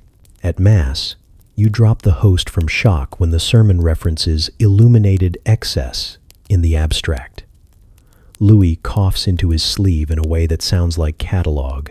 At night, you lock the wall and whisper apologies to nothing. You remind yourself you're preserving, not promoting. You are a broom, sweeping fireworks into jars. You put your palm to the stone and promise to be dull tomorrow. The wall is cool beneath your skin. It does not believe you. You blow out the lamp. The seam seals. Outside, the palace sleeps on beds of virtue with dreams that are anything but. Inside, the gold leaf glows faintly in the dark, the way old secrets do. Not to call you back, only to say they were here long before you, and they will be here long after. You walk away feeling taller and smaller at once, a moving contradiction with a key. In the corridor, a nun rounds the corner. She sees you and performs a pirouette so fast it could qualify as a miracle. You stare at a pillar and become stone. You decide, for everyone's sake, to start wearing sunglasses indoors. In the 13th century, you've had enough. Kings, courts, fish-based fetishes, codpiece ceremonies, and more oil massages than your skin can morally absorb. You swear off monarchs entirely and decide the only safe place left in Christendom is behind a wall of stone, among women sworn to chastity, prayer, and never again discussing naval strategy in bed. A nunnery, you think. A quiet life of piety and bread. Just you, some psalms, and the occasional goose. You arrive at the gates of the Sisters of St. Blush-a-Lot with a heart full of hope and a tunic that smells faintly of cod. The gate creaks open. The abbess greets you personally. She's tall, broad-shouldered, and radiates the kind of energy that makes you sit up straighter without knowing why. Her veil is immaculate. Her rosary clinks like a weapon. She smiles, which should reassure you, but instead, you feel like you've just been measured for an execution. "Welcome," she purrs, "to our holy refuge." Then she adds, almost as an afterthought, "I used to be married to Vlad the Impaler." You blink. She blinks back. "That was before my vows," she continues, "but the skills linger." She gestures to the walls, where you now notice the faint outlines of suspiciously pointy shadows. You don't ask. You're already inside. The first few hours feel normal. The sisters sing hymns, bake bread, and assign you chores like sweeping, laundry, and not staring at the crucifix too long. You think you've made it. You breathe. You exhale. You even begin composing your first prayer, which is mostly just, "Thank you, God, for silence." And then evening comes. The abbess gathers the sisters in the main hall. She claps once. The candles dim. A drum beat starts from nowhere. You're handed a pole. Not a broom, not a banner. A polished wooden pole with carved spirals up the shaft. You stare at it like it's grown fangs. "Stretch," the abbess orders. The sisters obey. Robes lift, veils tighten, sandals kick off. They warm up like athletes preparing for battle, except with significantly more pelvic thrusting. The abbess explains, very calmly, that the Sisters of St. Blush-a-Lot train their bodies as instruments of divine temptation to better resist it. You ask if this is standard monastic practice. She winks. You don't get an answer. The pole dancing begins. It's mesmerizing. Nuns spin with the grace of falcons and the endurance of plow horses. One flips upside down and crosses herself mid-swing. Another shouts scripture while twirling like a saint auditioning for a burlesque. The abbess leads with terrifying power, her veil whipping like a banner of war. She shouts, "This is what keeps us pure." Everyone cheers. You nearly faint, and then she points at you. You protest. You insist you're only here for quiet and maybe a crust of bread. The abbess raises one eyebrow. Two nuns hand you oil for grip. A third pushes you toward the pole. "Climb," the abbess commands. You climb. Badly. Your thighs scream. Your dignity expires. You manage half a spin before sliding down in a heap of humility. The sisters applaud anyway. One says, "The spirit moves them." Word spreads quickly. Villagers gather outside to hear rumors of holy acrobatics. Men sneak peeks through cracks in the gate. Merchants begin selling tiny figurines of pole-dancing nuns. Pilgrims arrive, not for relics, but for tickets. The abbess doesn't mind. She sells bread at double price and calls it donations. You, meanwhile, are conscripted into teaching beginners' classes. The abbess says your clumsiness is relatable. She insists you inspire hope among novices who can't yet hang upside down while reciting psalms backward. You are given a whistle. You are not given instructions. You spend your morning shouting, "Engage your core," without knowing what a core is. Somehow, the sisters improve. Somehow, so do you. Soon you can spin, flip, even descend in slow, dramatic spirals. You're handed a new robe with slits up the side for mobility. The abbess declares you a miracle. You wonder if miracles usually involve bruises in places you can't confess. But it doesn't stop there. The abbess introduces competitions. Teams of sisters face off, performing routines so elaborate they require spotters, scaffolding, and occasionally a goat. Winners receive extra honey. Losers do penance by performing encore numbers in the market square. Crowds grow larger. Coins pour in. The bishop hears rumors and arrives to investigate. He leaves red-faced, clutching his cross, muttering about strange temptations. 2 days later, he returns with friends. You are trapped. At night, you lie in your cell, muscles aching, wondering how many wrong turns in life it takes to end up as a certified instructor of sacred gyration. You try praying. God doesn't answer, but you swear the crucifix smirks. Pepito the goat from Leon appears in a dream, shaking his head in disapproval. You wake up sweaty, stretch, and go to morning practice anyway. The abbess praises you constantly. She calls you the pole prophet. She insists your routines embody resilience and repentance. You try to insist you're just a desperate drifter with bad luck and good hips. She laughs and says, "That's what they said about me before Vlad." One afternoon, you sneak toward the gate. You mean to leave, just walk until the road eats you. A novice spots you, clutching your bundle of bread. "Don't go," she whispers. You make us believe holiness can be clumsy too. You sigh. You stay. You lead the next warm-up with the dead-eyed determination of a saint who lost a bet. Weeks turn to months. The Sisters of St. Blush-a-Lot become a phenomenon. Travelers speak of their routines in hushed awe.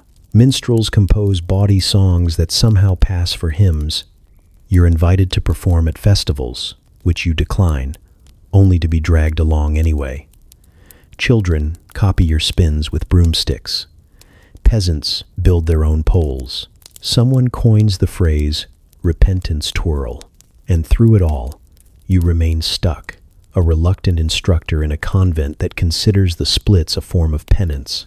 You live with bruises, bread, and the nagging sense that God has a very weird sense of humor.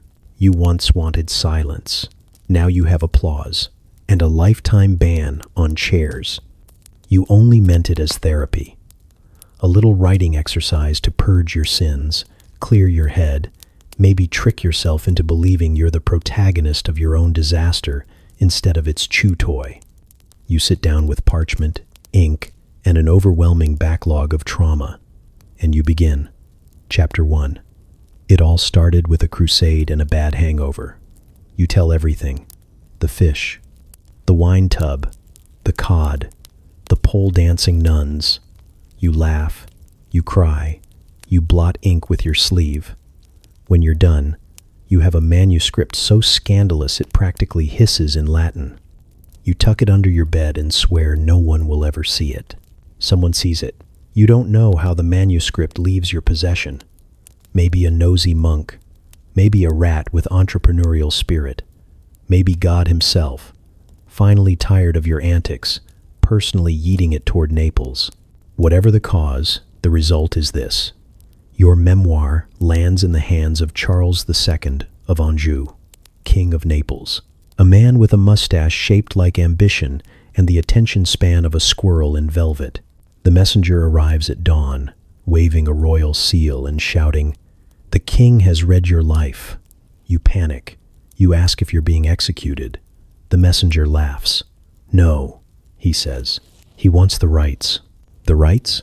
To your life, to your memoir, to your fish. You are summoned to Naples at once. The court is buzzing. Minstrels sing ditties about the scandalous wanderer. Pages whisper about your goat phase. By the time you reach the palace, you're already infamous. King Charles greets you in a hall lined with tapestries depicting saints, wars, and at least one suspiciously detailed cod. He claps his hands, embraces you like a long-lost drinking buddy, and says, "Magnificent, your tale will be cinema." You don't know what cinema is. He explains it doesn't exist yet, but he'll invent it just for you. You're still confused when he announces, "I will direct." Before you can decline, you're dragged into production. The court becomes a set. Servants haul props, painters splash scenery, and musicians compose overtures that sound like horny thunder. You're told you will play yourself, because no actor could capture such chaotic lust.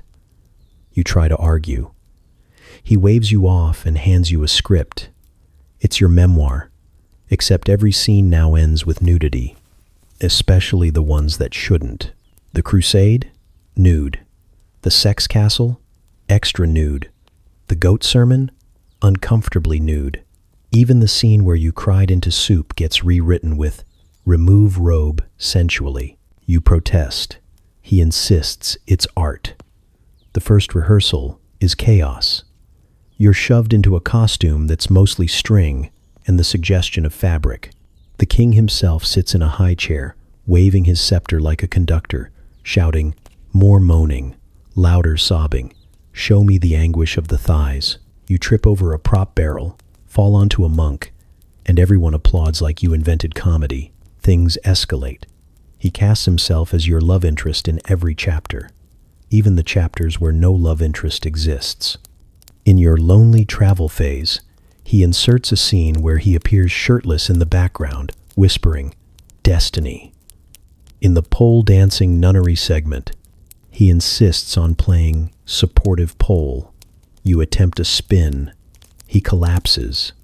Half the set goes with him. He laughs for an hour. The queen is not amused. She attends one rehearsal, watches her husband writhe on the floor in a codpiece labeled Act 2, and leaves without speaking. You hear rumors she's organizing her own memoir just to balance yours out. Working title: Married to an Idiot with Too Much Time. Meanwhile, the production consumes your life. You wake up on hay bales painted gold, covered in glitter you didn't approve. You're forced to reenact trauma with more pelvic intensity. The king rewrites history daily. Suddenly, you're storming castles in nothing but boots. Suddenly, you're debating theology while shirtless in a fountain. Suddenly, you're giving birth to a metaphorical phoenix. You object. He says, "It's allegory." You say, "It's stupid." He says, "That's why it's art." Opening night arrives before you've even memorized your fake lines. The entire Neapolitan court crams into a great hall rigged with lanterns and curtains. The king beams from his throne, dressed as a director, which in his interpretation means more feathers than bird law should allow. He introduces the performance as the rawest tale of sin, survival, and surprisingly limber goats. The show begins. You stumble through scene 1, naked except for a strategically placed bread roll. The crowd gasps. Scene 2, you're bent over a fake barrel, reciting poetry you didn't write. They cheer. Scene 3, you're halfway through a solemn monologue when the king interrupts, strips down, and declares, "I must enter the narrative." He does. You have no say. The crowd roars.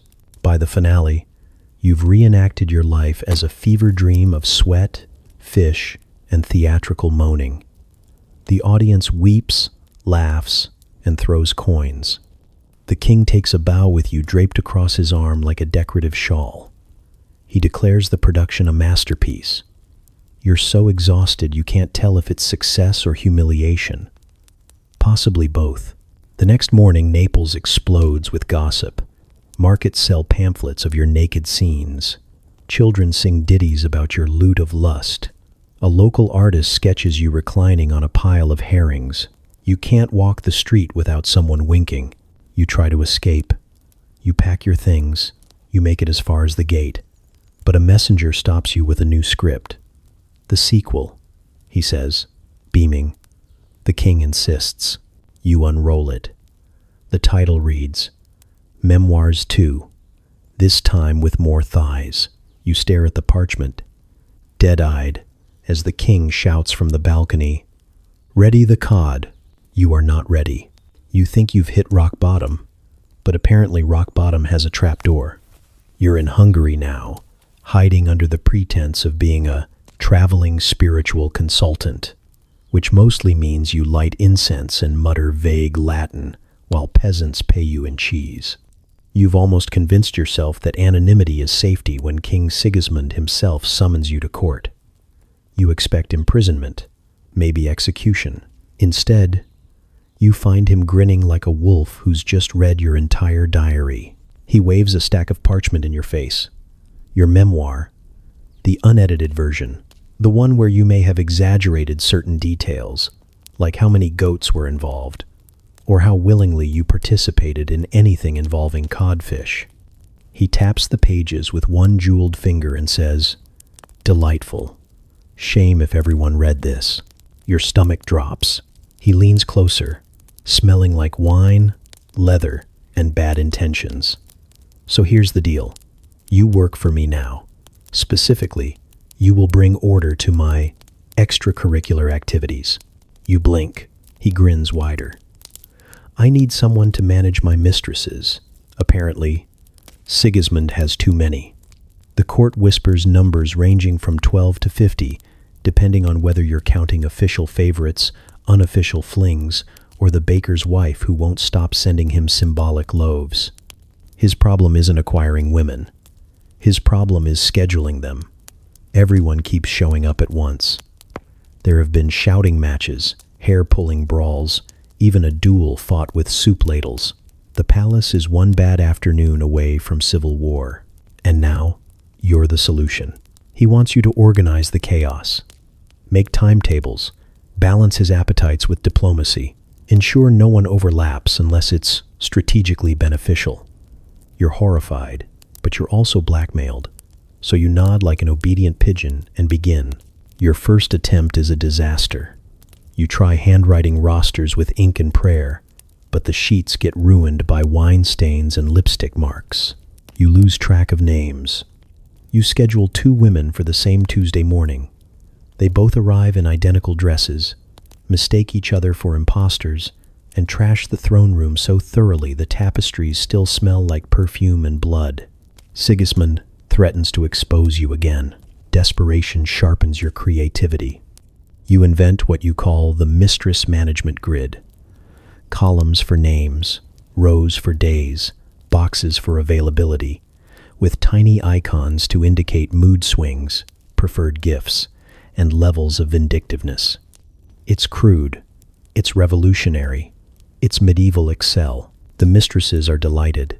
They receive personalized appointments, coded symbols of affection, and occasional bonus slots marked surprise poetry reading. The violence decreases. The palace breathes easier. You feel like maybe you've done something good, or at least something survivable. Then, the women start comparing notes. At first it's casual. Oh, you're scheduled on Wednesday? I'm Thursday. What gifts do you get? Soon they're meeting in groups, cross-referencing their columns, realizing who's favored and who's neglected. They form alliances. They draw up a manifesto demanding equal candlelight, fair distribution of jewelry, and at least 1 poetry session per person per week. You've accidentally unionized the harem. The first strike happens on a Friday. Sigismund arrives in the bedchamber to find it empty except for a note reading, "No intimacy until our demands are met." He screams. He rages. He threatens to burn your grid. You suggest negotiations. He scoffs. Then he spends 3 consecutive nights alone and caves. You are now chief mediator. The negotiations take place in the Great Hall. You stand between Sigismund and 30 women, armed with veils, wit, and daggers strapped to thighs. They debate fiercely, demanding vacation days, health care in the form of better wine, and hazard pay for mornings after tournaments. You scribble furiously, translating grievances into columns, adjusting formulas, calculating intimacy ratios, like your life depends on it. Because it does. At last, a contract is signed. Sigismund agrees to rotate his affections evenly, increase the jewelry budget, and stop referring to Tuesdays as surprise dungeon days. The mistresses cheer. The harem union is born. You collapse in relief. But peace is fleeting. The system evolves faster than you can manage. They demand performance reviews. They want quarterly reports. They request pie charts. You invent pie charts. They immediately demand actual pie with the charts. You provide both. Sigismund praises your genius, kisses your cheek in public, and calls you his angel of spreadsheets. You hate it. Soon, nobles start noticing. They bring you their own problems. Can you organize my hunting parties? Can you track my illegitimate children? Can you chart which saints are most responsive to prayer? You become the kingdom's go-to scheduler of chaos. Your parchment grids spread across Hungary, copied, stolen, improved upon. Scholars whisper about the ledger of lust. Priests denounce you as unholy, then ask quietly if you can book their confessions more efficiently. And the mistresses? They thrive. They start holding meetings without you. They elect representatives. They demand a pension plan. They publish pamphlets titled The Rights of Concubines. You realize they don't need you anymore, except as a figurehead. They parade you around like a mascot, the sad clerk who once turned chaos into order with boxes and ink. Sigismund doesn't mind. He gets his schedule. He gets his women. He gets to claim he invented workplace democracy. You, meanwhile, are exhausted, ink-stained, and haunted by the sound of quills scratching demand lists at all hours. You long for silence. You long for bread. You long for a day where no one asks you to calculate the average number of orgasms per fortnight. You try to leave. The mistresses catch you at the gate. They smile sweetly, close ranks, and hand you a new parchment. It's thicker, more complex, full of color-coded tabs and expanded formulas. Version 2, they say. You'll love it. You stare at the sheet, realizing it's better than anything you've ever made. They pat your shoulder. One whispers, "Don't worry, we'll mentor you." You trudge back inside, carrying the new grid, the weight of history, and the knowledge that you have birthed something unstoppable. You were blackmailed into starting a harem. Now you're trapped in the world's first HR department. You decide enough is enough. Too many kings, too many mistresses, too many fish-based activities you'll never be able to explain in confession. You want out. You want peace. You want the quiet dignity of not being someone's plaything or administrative assistant in the world's most chaotic harem. So you take a vow. You stand in front of a chapel, raise your right hand, and declare, "From this day forward, I embrace chastity." The priest claps politely, hands you a loaf of bread, and tells you God will be thrilled. For about 12 hours, you actually believe it's working. You walk through a meadow, and no one propositions you. You light a candle, and it stays just a candle. You fall asleep without hearing moans through the wall. You dream of goats who mind their own business. It feels normal. And then, Vlad the Impaler arrives. You don't see him at first. You hear him. A horse snorting, armor clanking, a servant screaming. By the time you open the shutters, he's in the courtyard, cloak flaring like a bat at a funeral. He looks up at you, grins with teeth that have never been introduced to dentistry, and shouts, "So, you resist me? Delightful." You shout back that no, actually, you're celibate now. Not resisting, just abstaining, thank you very much. He doesn't hear you. Or rather, He pretends not to. He calls it the most erotic defiance he's ever witnessed. He blows you a kiss that smells faintly of blood and onions. You slam the shutters and pray. The next morning, a gift arrives. Not flowers, not wine, a bouquet of ears, human ears, tied with ribbon, spritzed with rosewater, arranged like a macabre valentine. You gag. You throw them in a ditch. Vlad rides by that afternoon, notices the ditch, and claps his hands with joy. You accepted them. You keep them close. Such devotion. You do not correct him. You are too busy dry heaving. Vlad does not stop.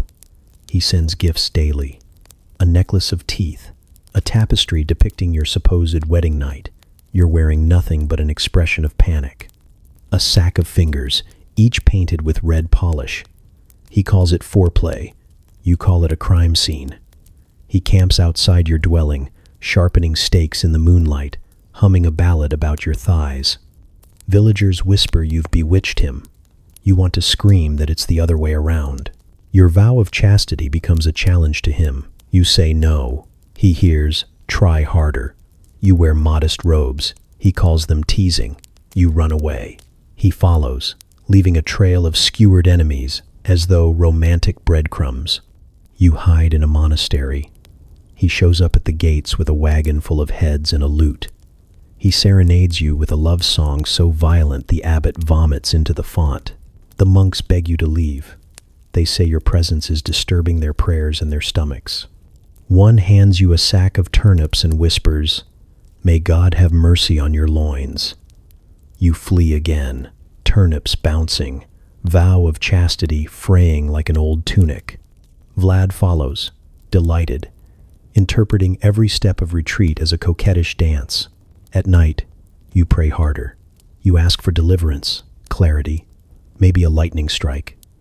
Instead, Vlad scales your window and drops into your room like a vampire who's also late for dinner. He lands on his knees, clasps your hand, and swears eternal devotion. You shout that you are celibate, not interested. Please go away. He mistakes this for role play. He whispers, "Your resistance excites me." He tries to kiss you. You smack him with a turnip. He moans in pleasure and begs for more. You consider stabbing yourself with the turnip. Days turn into weeks. Vlad escalates. He sends armies to impress you. Whole battalions march past your door, carrying banners that say, "Virginity is temporary." He writes poetry in blood across church doors. He stakes enemies in your honor and points proudly, as though he's just given you roses. The countryside starts calling you his betrothed. You start calling yourself cursed. And yet, despite everything, part of you realizes Vlad could have anyone. Women, men, goats, bishops. Yet he chooses you, exclusively, obsessively, horrifyingly. You don't find it flattering. You find it exhausting. Every refusal, every no, every "please stop sending me baskets of entrails" only fuels his ardor. He's convinced your chastity vow is an elaborate mating ritual.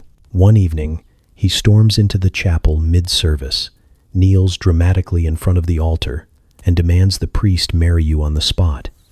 You shout that you are married already, to chastity. Vlad smiles with all his teeth and says, "Then I shall seduce chastity too." The priest faints. Vlad carries him outside like a bouquet of disappointment. Your vow feels less like piety and more like survival. You cling to it desperately, repeating it like a mantra.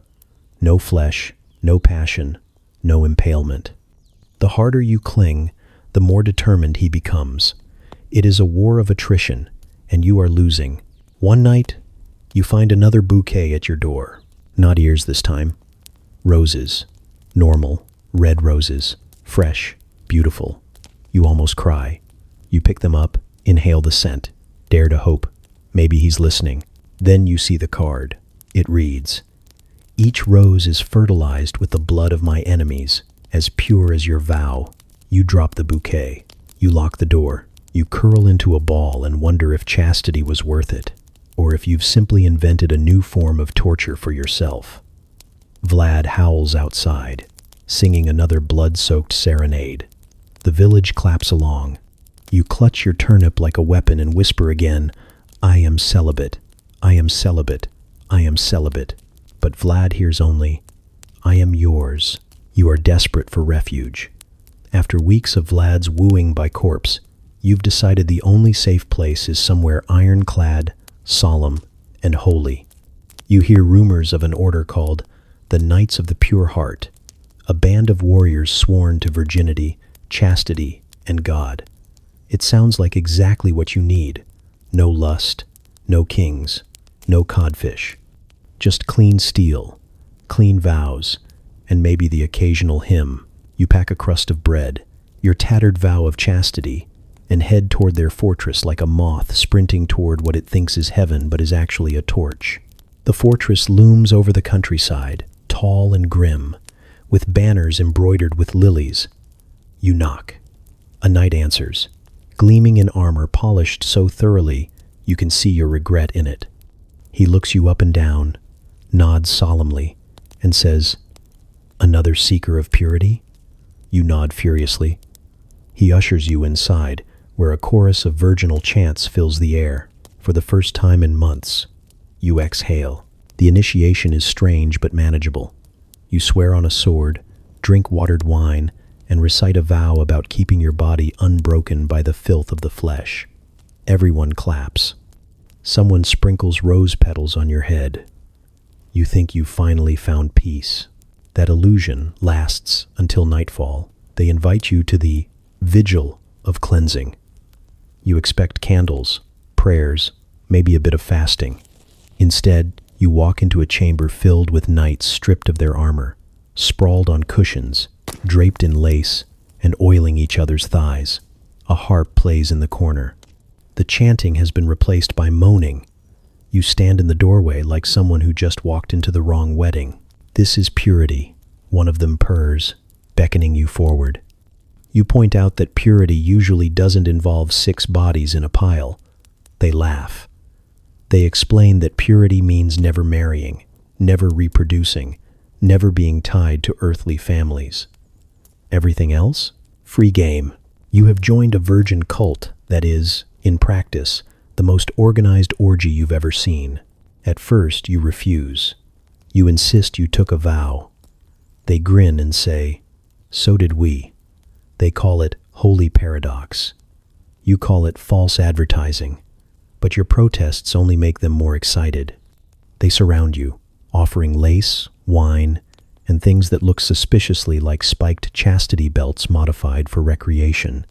You clutch your bread crust like a shield. Your resistance is short-lived. Because knights are persuasive. And also because someone pours honeyed wine down your throat until your morals get dizzy. The next thing you know, you're on a cushion, stripped to your undershirt, and trying not to scream when someone whispers scripture directly into your ear while untying your laces. You survive the night by alternating between strategic fainting and biting your lip hard enough to count as prayer. Morning arrives. You assume you'll be expelled for your poor performance. Instead, the Grand Master claps you on the back and says, "Excellent flexibility, both physically and morally." He promotes you on the spot. You are now a knight of the inner chamber. Your uniform changes. They give you armor, yes, but also lace cuffs, silk sashes, and a helmet with holes in all the wrong places. You look like a warrior dragged through a brothel and told to pose. The other knights cheer. The Grand Master declares you an inspiration to our sacred cause. You stare at your reflection and wonder what kind of saint you've become. Duties follow. You're put in charge of scheduling vigils, which is basically arranging themed orgies, Martyrdom Monday, Flagellation Friday, and the infamous Holy Trinity Thursday, where no one walks straight for days. You try to introduce structure, hoping your cursed spreadsheet skills might help. You color code. You assign partners like battle formations. You invent medieval safe words disguised as psalms. The knights adore you. Participation skyrockets. The cult thrives, but with success comes notoriety. Villagers begin whispering. Rumors spread of the holy knights who conquer sin with silk. Some say you're saints, others say you're demons. Priests denounce you, but priests also show up at night wearing masks. The order swells with new recruits, many arriving with less interest in God than in the rumored honey baths.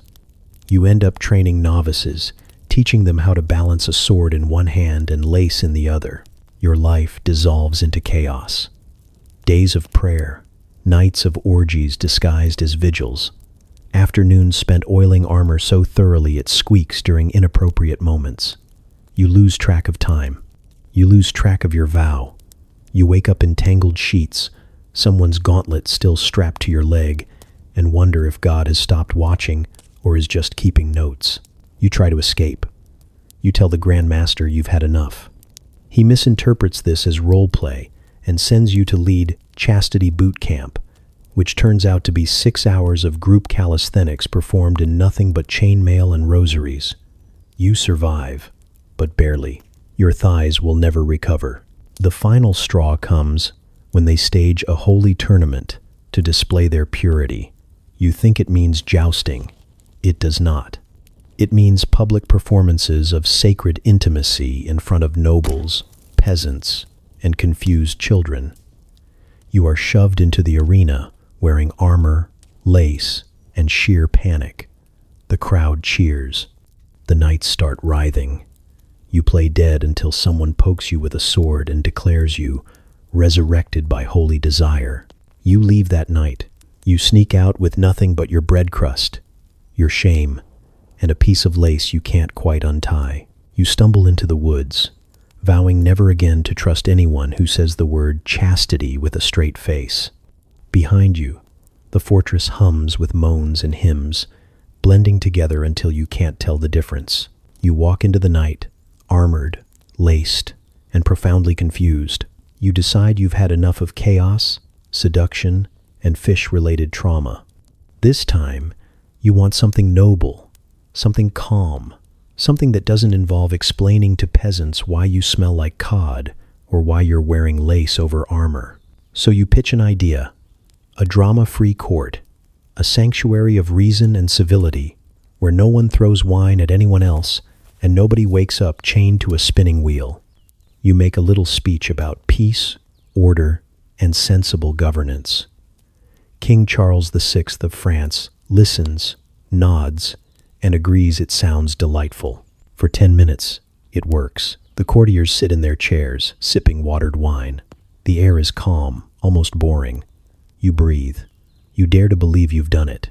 Then Charles asks if anyone has seen his imaginary friend. The room freezes. A mistress coughs. A duke shifts in his seat. You try to move on by praising the weather. Charles frowns, declares the chairs are plotting against him, and throws one across the room. So much for drama-free. Still, you persist. You gently suggest rules. No shouting, no slapping, no dramatic fainting, unless absolutely necessary. The mistress nods, then slaps you anyway for the crime of condescension. A duke challenges a bishop to a duel because someone sneezed too flamboyantly. Charles accuses the tapestry of sedition. You write peaceful conduct on parchment and watch as someone uses it to blot wine, and then the scribe appears. He's thin, twitchy, and carries more ink than blood. You assume he's here to take notes on policy, but instead, he scribbles furiously whenever anyone raises their voice, giggles at arguments, and mutters things like, "Oh, this will slay in Chapter 3. You ask what he's doing. He says he's documenting the ongoing drama of our beloved monarchy.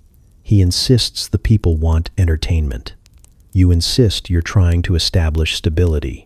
He smiles and calls you the relatable protagonist. Without your consent, your life becomes a performance." The scribe whispers plot twists into Charles's ear. Suddenly, there's a scandal about who stole the royal goblet. Suddenly, there are rumors about who you're secretly in love with everyone. Suddenly, you're framed as the peacemaker Caught in a storm of passion, you beg for silence. The scribe writes down your begging and titles it Episode 2, Tears in the Throne Room. The court leans in. They love it. What started as whispers becomes a frenzy.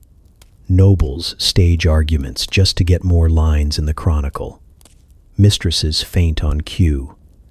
Dukes rehearse insults in the mirror. Even the servants compete, dropping trays dramatically in slow motion. Every time you try to redirect them to governance, taxes, trade, plague prevention, someone interrupts with, "But what about your feelings?" You are now the accidental star of France's first reality show. The title spreads across the land, keeping up with the Capetians. Minstrels sing theme songs. Peasants gossip about the episode where Charles kissed a statue and blamed you. Children play games reenacting the slap heard round Paris. You can't buy bread without someone asking who's getting eliminated next week. You shout that it's not a competition. The baker winks and says, "That's what losers say." Your attempts to opt out fail spectacularly. The scribe insists conflict is essential. When you stop speaking, he writes the silent betrayal. When you leave the room, he writes the shocking exit. When you hide in the stables, he writes the dramatic breakdown. The horses become supporting characters. One is nicknamed Horse with Secrets. The court becomes addicted. Charles holds nightly gatherings where everyone reenacts their best fights of the day. The queen throws wine at you, then demands to see if it looks convincing on parchment. The mistress corners you, demanding a storyline where she redeems herself through love. You try to flee, only to be pulled back because the scribe insists it's the season finale cliffhanger. By now, the entire kingdom is watching. Town criers recite the latest updates. Tapestries are embroidered with your most embarrassing moments, including the time you tripped on a candle and shouted, "Peace is dead." Nobles you've never met write letters asking for cameos. You're sent fan gifts, poisoned apples, suggestive drawings, and one mysterious cod wrapped in silk. The worst part? You start playing along. At first, it's survival. You exaggerate size, tilt your head at dramatic angles, and drop cryptic phrases like, "Perhaps the real enemy was trust." But then it escalates. You catch yourself rehearsing expressions in the mirror. You spend an hour choosing between robes just for a council meeting. You pause in doorways, waiting for imaginary applause. The scribe beams. He says you've mastered the art of spectacle. He calls you a natural. You hate yourself for not hating it more. The chaos peaks when Charles declares a live broadcast, an all-day session where every squabble, insult, and slap will be witnessed by ambassadors and peasants alike. You try to argue this will destabilize the monarchy. He argues it will boost ratings. The scribe scribbles, Episode 12, Power Play. The court cheers. You die a little inside. The broadcast begins. The hall is packed. Minstrels narrate like sports commentators. Every noble is in costume. Charles struts around in golden tights, shouting about betrayal and destiny. The mistress slaps you twice before breakfast. A duke challenges you to a duel with breadsticks. You deflect with dignity until one breaks across your forehead. The crowd gasps. The scribe declares it the climax of the season. When it ends, you're bruised, wine-stained, and emotionally hollow. The court applauds like they've just seen a miracle. Charles hugs you, sweaty and triumphant, declaring you the soul of the show. The mistress plants a kiss on your cheek for the cameras. The scribe announces renewal for another season. You sink to your knees, praying for plague, fire, or divine intervention, anything but another episode.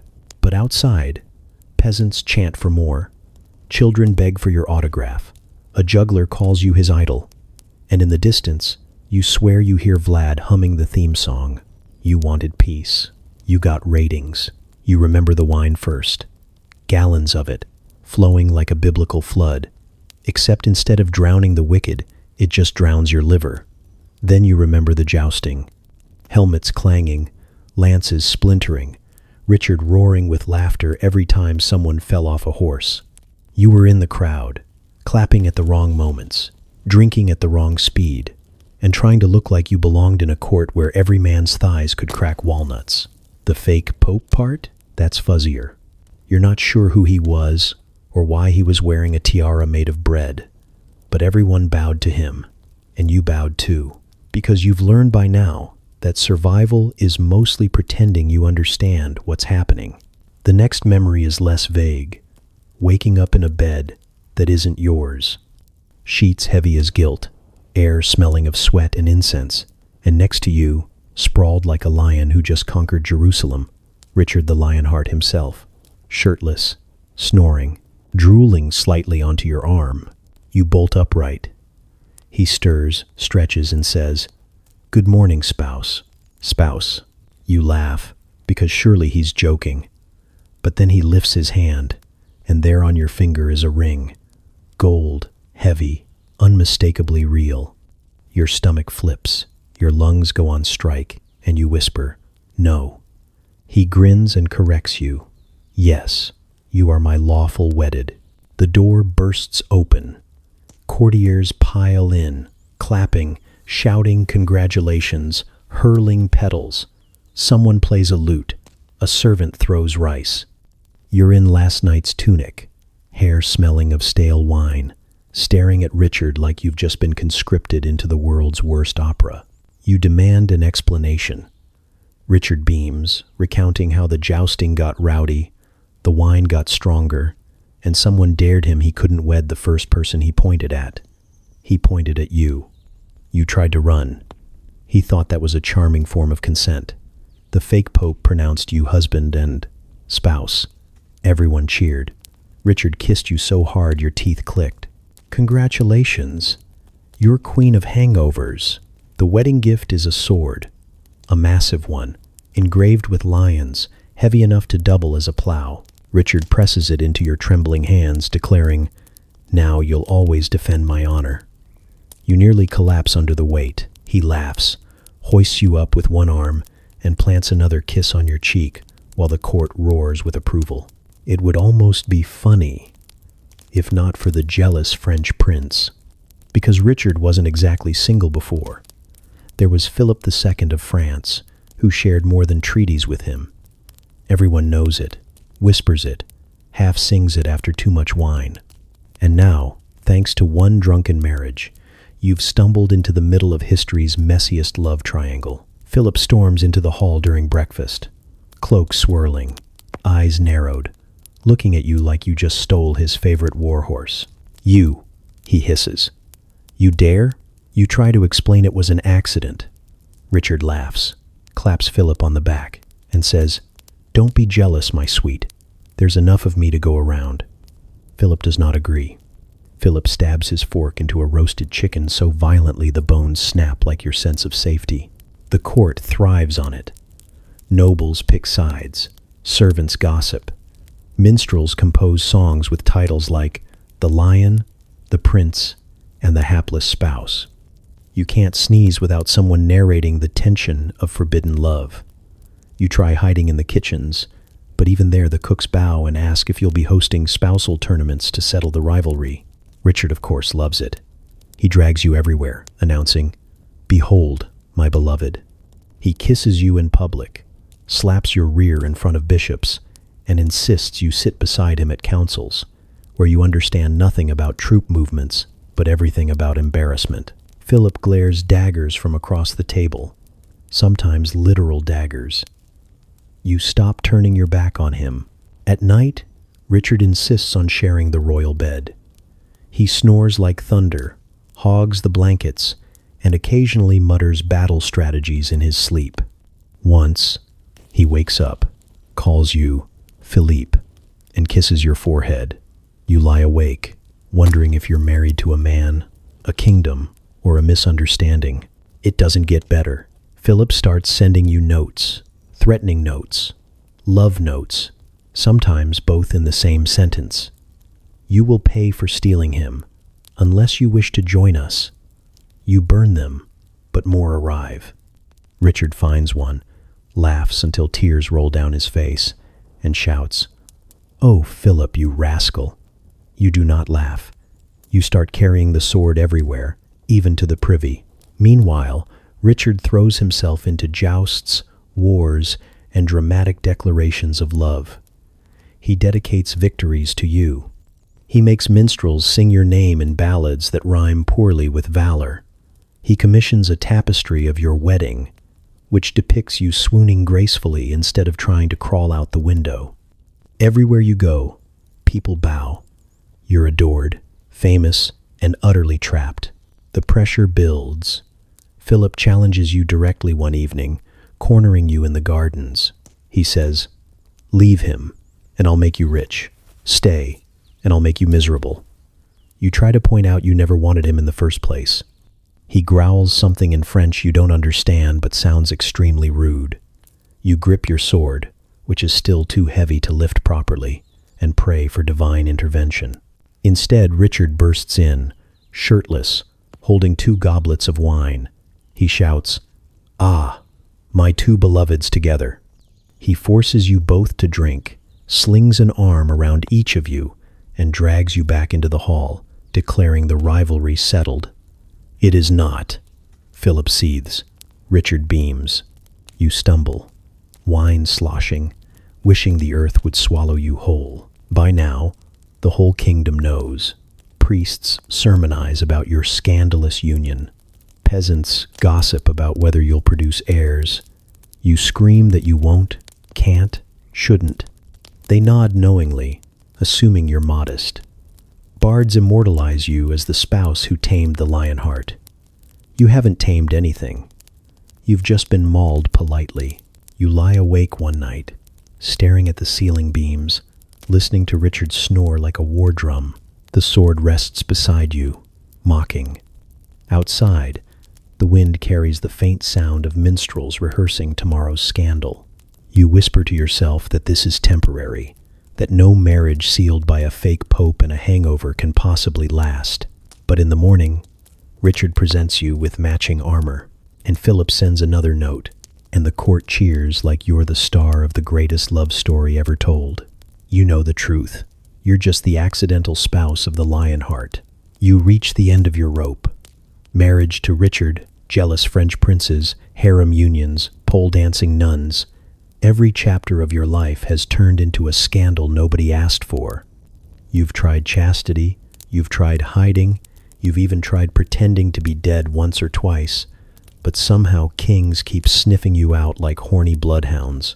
So you decide to go medieval nuclear.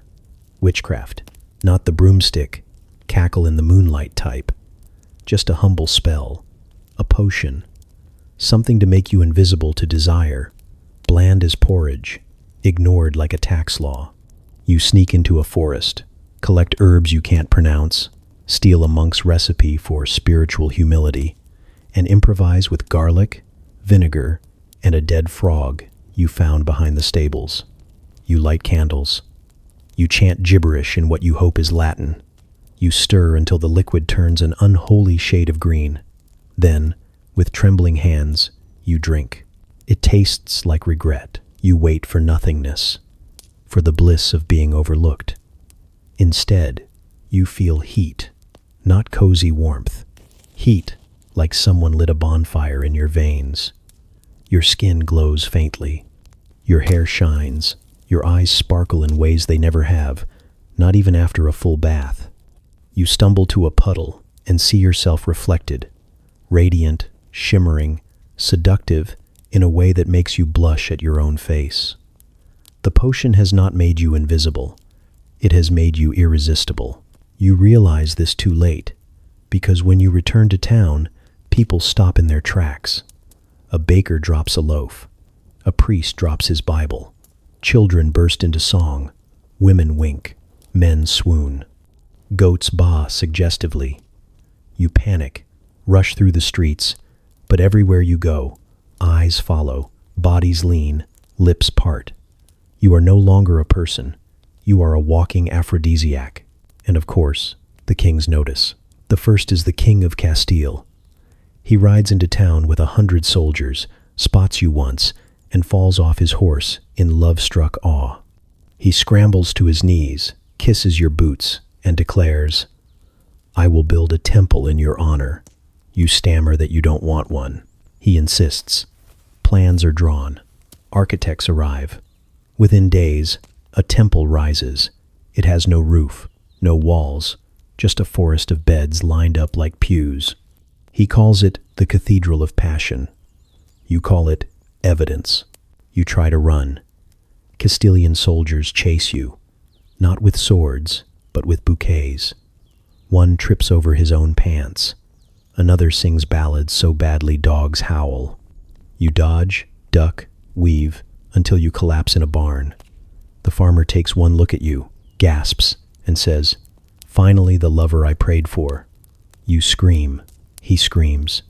His wife joins in, declaring she wants you too. You flee, leaving behind your last shred of dignity. The potion's curse spreads wider. Courtiers propose duels over you. Knights write poems about your ankles. Monks sneak into your room at night to offer confession. You barely close your eyes before someone's knocking, whispering, singing. Even beggars hand you flowers, muttering that you've enchanted their hunger away. You've become the medieval equivalent of a torch in a cave full of moths. And then the marriage proposals begin. The Duke of Aragon offers 50 ships. The Sultan of Granada sends a jeweled codpiece with your name on it. The Pope himself dispatches a cardinal who whispers that celibacy is flexible for someone like you. You can't leave the house without tripping over gifts. Pearls, perfumes, pastries shaped like obscene metaphors. You stop eating entirely because every meal arrives shaped like body parts.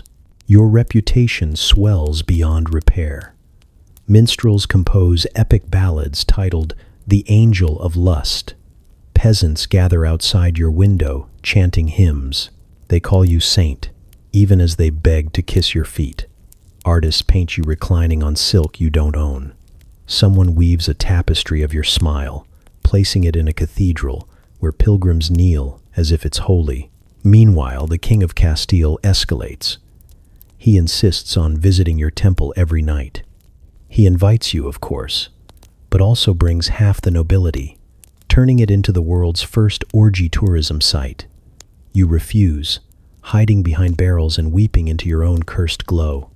He misinterprets your tears as coyness. He writes poetry about your shy fire, comparing your sobs to angelic bells. You find copies of it nailed to church doors. You try to reverse the spell. You revisit the forest, dig through herbs, and beg the frog's ghost for mercy. Nothing works. Garlic only makes you smell delicious. Vinegar makes you shinier. Chanting in fake Latin just makes the wind sigh longingly. Every attempt to undo the magic amplifies it. You are trapped in your own allure, a prisoner of sparkle. At night, you lie awake, windows barred, doors locked, yet still hear serenades outside. Minstrels camp in the mud to sing about your radiant hips. Soldiers kneel with torches, swearing to defend your honor from everyone but themselves. Once, you see Vlad the Impaler skulking in the shadows, glaring at the crowd and hissing, "Mine." You nearly faint. The potion has turned your life into an endless pageant of unwanted affection. You wanted peace. Instead, you're the center of a medieval sex cult you never founded. Everyone wants you. No one listens to you. You beg. You shout. You explain you're cursed.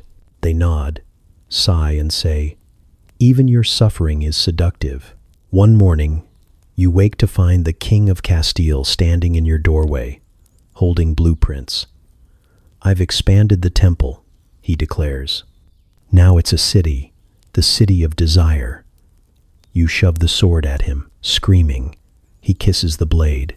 He calls it foreplay. You collapse, face in your hands, glowing brighter with every sob. You tried witchcraft to ward off kings. You became the bait instead. You swear you're done with desire. After the cursed potion, after Castile's bed temple, After weeks of dodging serenades like crossbow bolts, you've had it. You want nothing to do with lust, temptation, or even so much as a meaningful glance at a goat. So you start preaching. Not loudly at first, just a sermon to some peasants at a tavern who were too drunk to leave. You say, the body is a trap, celibacy is freedom, self-denial is the highest virtue. They cheer, mostly because they mishear virtue as ales free. The next day, 10 people show up asking for more, then 20, then 100. You find yourself leading a movement. You build a makeshift altar from wine barrels, light incense made of questionable herbs, and declare the founding of your celibacy cult. The message is simple: restraint, abstinence, focus on the soul, not the body. Unfortunately, your followers have other ideas. You shout, restraint. They nod eagerly and produce ropes. You cry, abstinence. They smirk and say, from normality, yes. You preach about avoiding lust. They immediately start experimenting with lust avoidance techniques that involve leather masks and chains. Within weeks, your gatherings look less like holy vigils and more like rehearsals for a traveling kink troupe. You stand at the front, clutching your notes, while behind you, a group of acolytes practices restraint play with enough knots to shame a sailor. You try to correct them. You shout, no, no, no. Chastity is about saying no to the flesh. A woman tied to a column moans, yes, Father, deny me more. You bury your face in your hands. They cheer, thinking it's a benediction. The cult grows faster than you can sabotage it. Nobles join, attracted by the novelty. Merchants join, hoping for discounts on indulgences.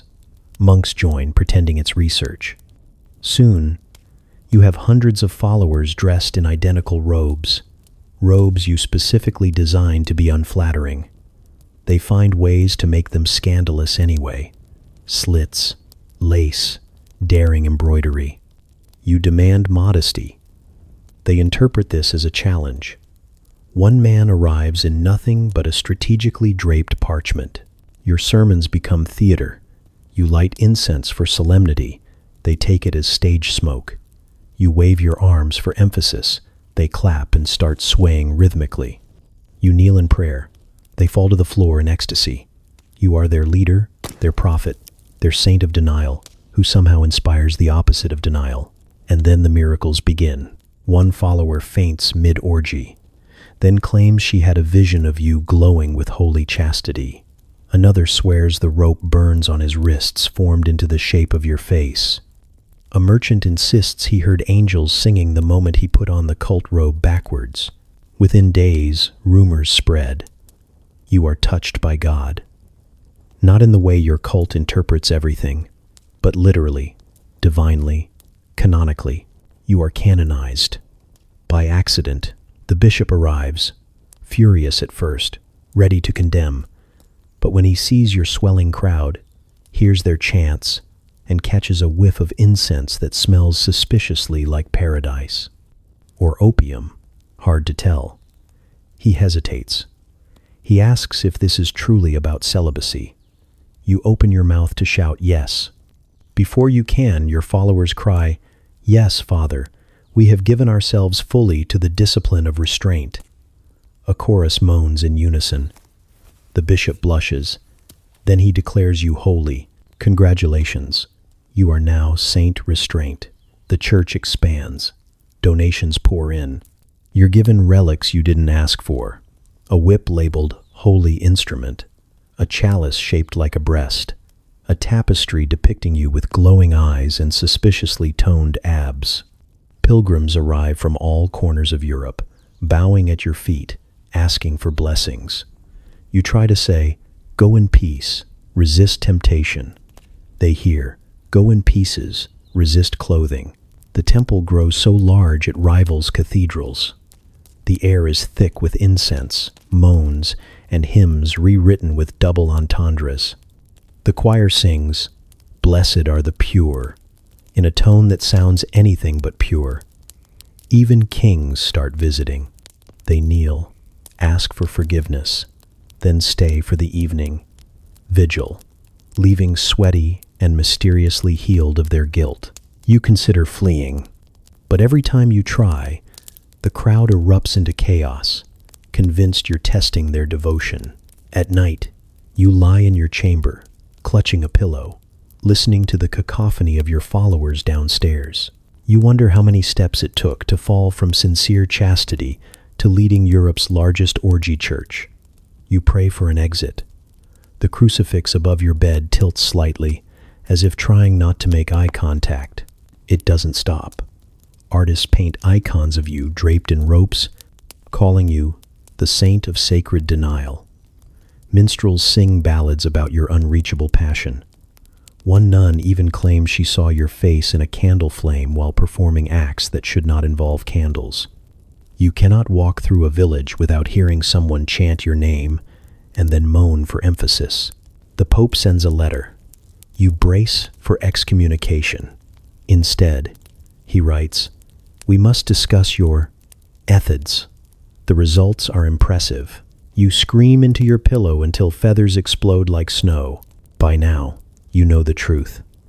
You tried to preach restraint. You wanted purity. You begged for silence. Instead, you became a saint of lust disguised as holiness. Your followers believe they're chaste because they shout the word while doing the exact opposite. The incense burns, the moans echo, the beds creak like hymns.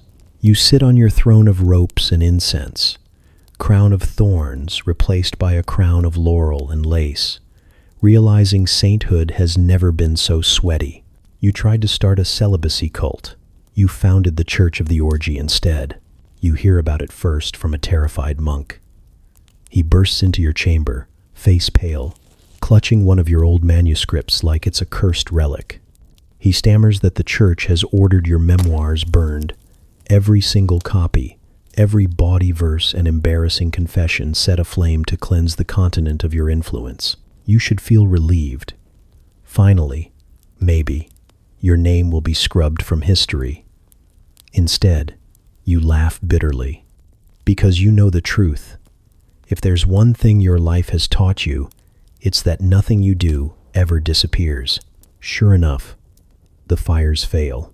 They pile your parchments high in a square, bless them, light the torches, and wait. But instead of curling into ash, the pages shimmer. Ink glows red. The flames fizzle out like they've been kissed into submission. A page flutters free, drifts into the crowd, and lands on a nun's lap. She reads it once, blushes crimson, and faints with a sigh that sounds suspiciously like joy. The people cheer. The priests panic. Someone cries miracle. That's how you become a saint. Not just any saint. Saint Voluptua of the unclothed miracle. You don't choose the name. The bishops do. You beg them to reconsider. They claim it's divine. They parade you through the streets on a litter, chanting about purity while holding banners depicting your less than pure adventures. The peasants scream with delight. They clutch your memoirs like holy scripture. They build shrines in your honor, draping them with silk, garlands, and suspiciously shaped candles. You try to correct them. You climb onto an altar, shouting that you never wanted this, that you're cursed, that none of it was holy. The crowd moans as one, assuming your cries are ecstasy. A bishop sprinkles holy water over your head while muttering, "Truly blessed." You are trapped in sainthood, canonized against your will, the patron of lust disguised as piety. Kings pray to you, naked. The first is the King of Naples, who kneels before your shrine in nothing but a crown and a hopeful grin. He begs for your blessing on his future endeavors. Then the King of Castile, draped in nothing but a cloak, prays for your intercession with his bed temple project. Even Richard the Lionheart sends offerings, armor polished to a mirror sheen, accompanied by a note reading, "For my beloved spouse saint, may your thighs protect Christendom." You gag, but it doesn't stop there. Nobles strip at pilgrimages, claiming the miracle works better if the body is bare. Priests reluctantly approve, then join in themselves, muttering about divine vulnerability while tossing their cassocks aside. Your shrines turn into nightly spectacles of devotion, hundreds of sweating bodies chanting your name in rhythms that sound less like prayer and more like an orgy disguised as liturgy. You try to hide, you flee to monasteries, caves, forests, but everywhere you go, someone drags a relic of you into the square. "This was their cup," someone cries. "Drink and be blessed." The crowd drinks. The cup is actually just an old chamber pot. They don't care. They moan anyway. You scream. They canonize your scream as the holy wail. The church doubles down. They assign feast days in your honor. They add you to calendars. They paint frescoes of your miracles. Pages glowing, ropes snapping, crowds writhing in holy awe. You try to argue with the Pope himself, standing in Rome, demanding annulment of your sainthood. He smiles, pats your cheek, and says, "Your passion unites the faithful." You swear at him. He calls it another miracle. Meanwhile, your followers multiply. Pilgrims arrive from every corner of Europe, bearing offerings of lace, wine, and fish. They kneel before your statue, stripping down, murmuring prayers that sound suspiciously like pickup lines. Some faint dramatically. Others writhe on the ground, claiming to be overcome by Saint Voluptua's divine fire. You peek from the shadows, horrified. The statue's marble eyes gleam in torchlight, and you could swear it winks. You hear whispers that your relics heal. A woman claims her barrenness vanished after kissing a parchment. A knight insists his sword grew 3 inches after praying at your shrine. A farmer swears his goats now breed twice as fast. Crowds grow, miracles multiply. You try to debunk them, but when you speak, people swoon. When you shake your head, they sigh as if blessed. When you sneeze, someone bottles it as a relic. Naked kings keep coming. Philip of France shows up one evening, unclothed, declaring he's your most devoted disciple. Vlad arrives, dropping his trousers before the altar, hissing, "Mine." Even Alfonso of Leon parades through, goat in tow, insisting the animal must also receive your blessing. The goat bows. The crowd cheers. You bury your face in your hands and beg the earth to swallow you. It doesn't. Instead, the ground shakes with chants of your name. Saint Voluptua, Saint Voluptua. They worship your humiliation, sanctify your shame, glorify your curse. You wanted to be invisible. Instead, you are immortal. Not in the way martyrs dream of, not in the way saints pray for, but in a way that guarantees your name will be carved forever into cathedral walls and whispered in bedrooms. You lie awake in your cell, listening to distant moans from your shrine. You stare at the crucifix and mutter, "This isn't funny." But the wood cracks slightly, like a stifled laugh. You are the saint of lust. The miracle is not fire or healing or relics.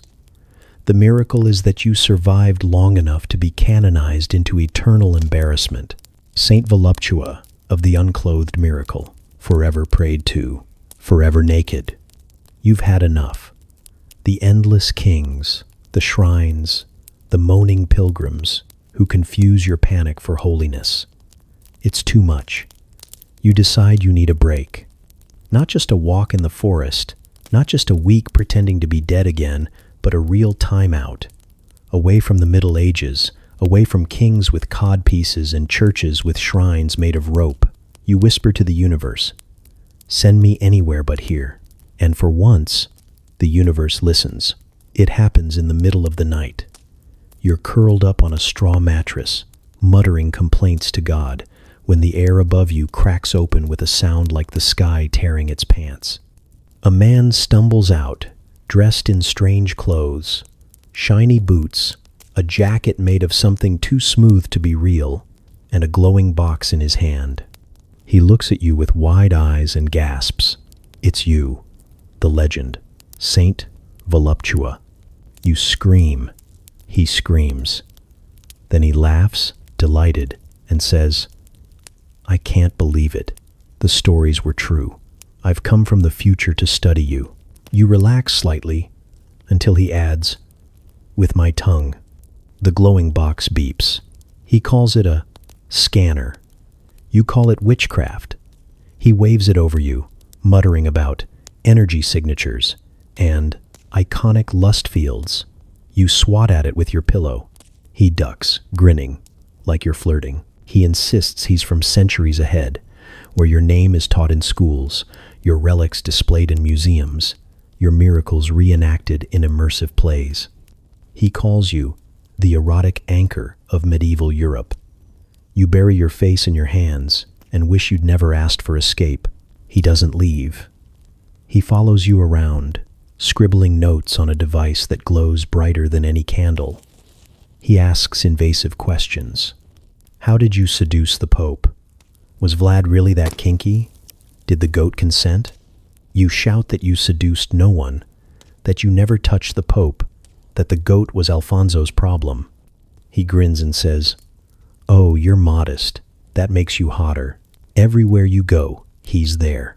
In the kitchens, watching you eat stale bread, murmuring, iconic. In the stables, as you shovel manure, whispering, even in filth, you radiate lust. In the chapel, while you pray desperately for silence, he kneels beside you, pulls out a camera, and says, 'Future generations will thank me.' You knock it out of his hands. He picks it up, still smiling, and asks if you want to co-author his thesis. You try to run. You slip through alleys, dodge guards, even hide in a pig pen. He finds you, of course. He claims his temporal tracker is attuned to your pheromone signature. You don't know what that means, but it sounds disgusting. You scream at him to go back to his own time. He insists he can't, not until he's documented your essence thoroughly. The way he says essence makes you gag. Finally, you snap. You corner him in the cloister, sword in hand, and shout, "Leave me alone or I'll end your timeline." He blinks, then laughs, then pulls something from his jacket, a tiny vial glowing faintly blue. "This," he says, "is your saliva, from a relic in the future. I've already kissed you centuries from now. I'm just here for the original." You nearly faint. The monks over here see his strange clothes and glowing gadgets and declare him a demon. They chase him with torches. He runs in circles, shouting that history is ungrateful. You use the chaos to beg him, no, order him, to go back. He fiddles with the glowing box, mutters something about flux stabilization, and promises he'll leave. But before stepping through the crack in the air, he winks and says, "You'll always be my favorite data set." Then he's gone. You breathe. You collapse. You weep into your sleeves. For a moment, you think you're free, but the damage is done. The monks now believe you summoned him. They call it proof of your cosmic magnetism. They claim your sanctity transcends time itself. They add it to your growing list of miracles. Pilgrims gather, demanding to know when you'll call more angels from the future. You scream that they were not angels, just perverts with glowing boxes. They clap and call you humble. That night, as you lie awake, you swear you hear the faint hum of the time traveler's machine somewhere far away. Maybe he's gone. Maybe he's still watching. Maybe in 5 centuries, another will show up with an even worse thesis title. You roll over, bury your head under the pillow, and groan. You asked for a timeout. Instead, you became an intertemporal sex icon. When the monks record it, they call it the miracle of the future flesh. You call it the reason you're going straight back to 1233 in shame.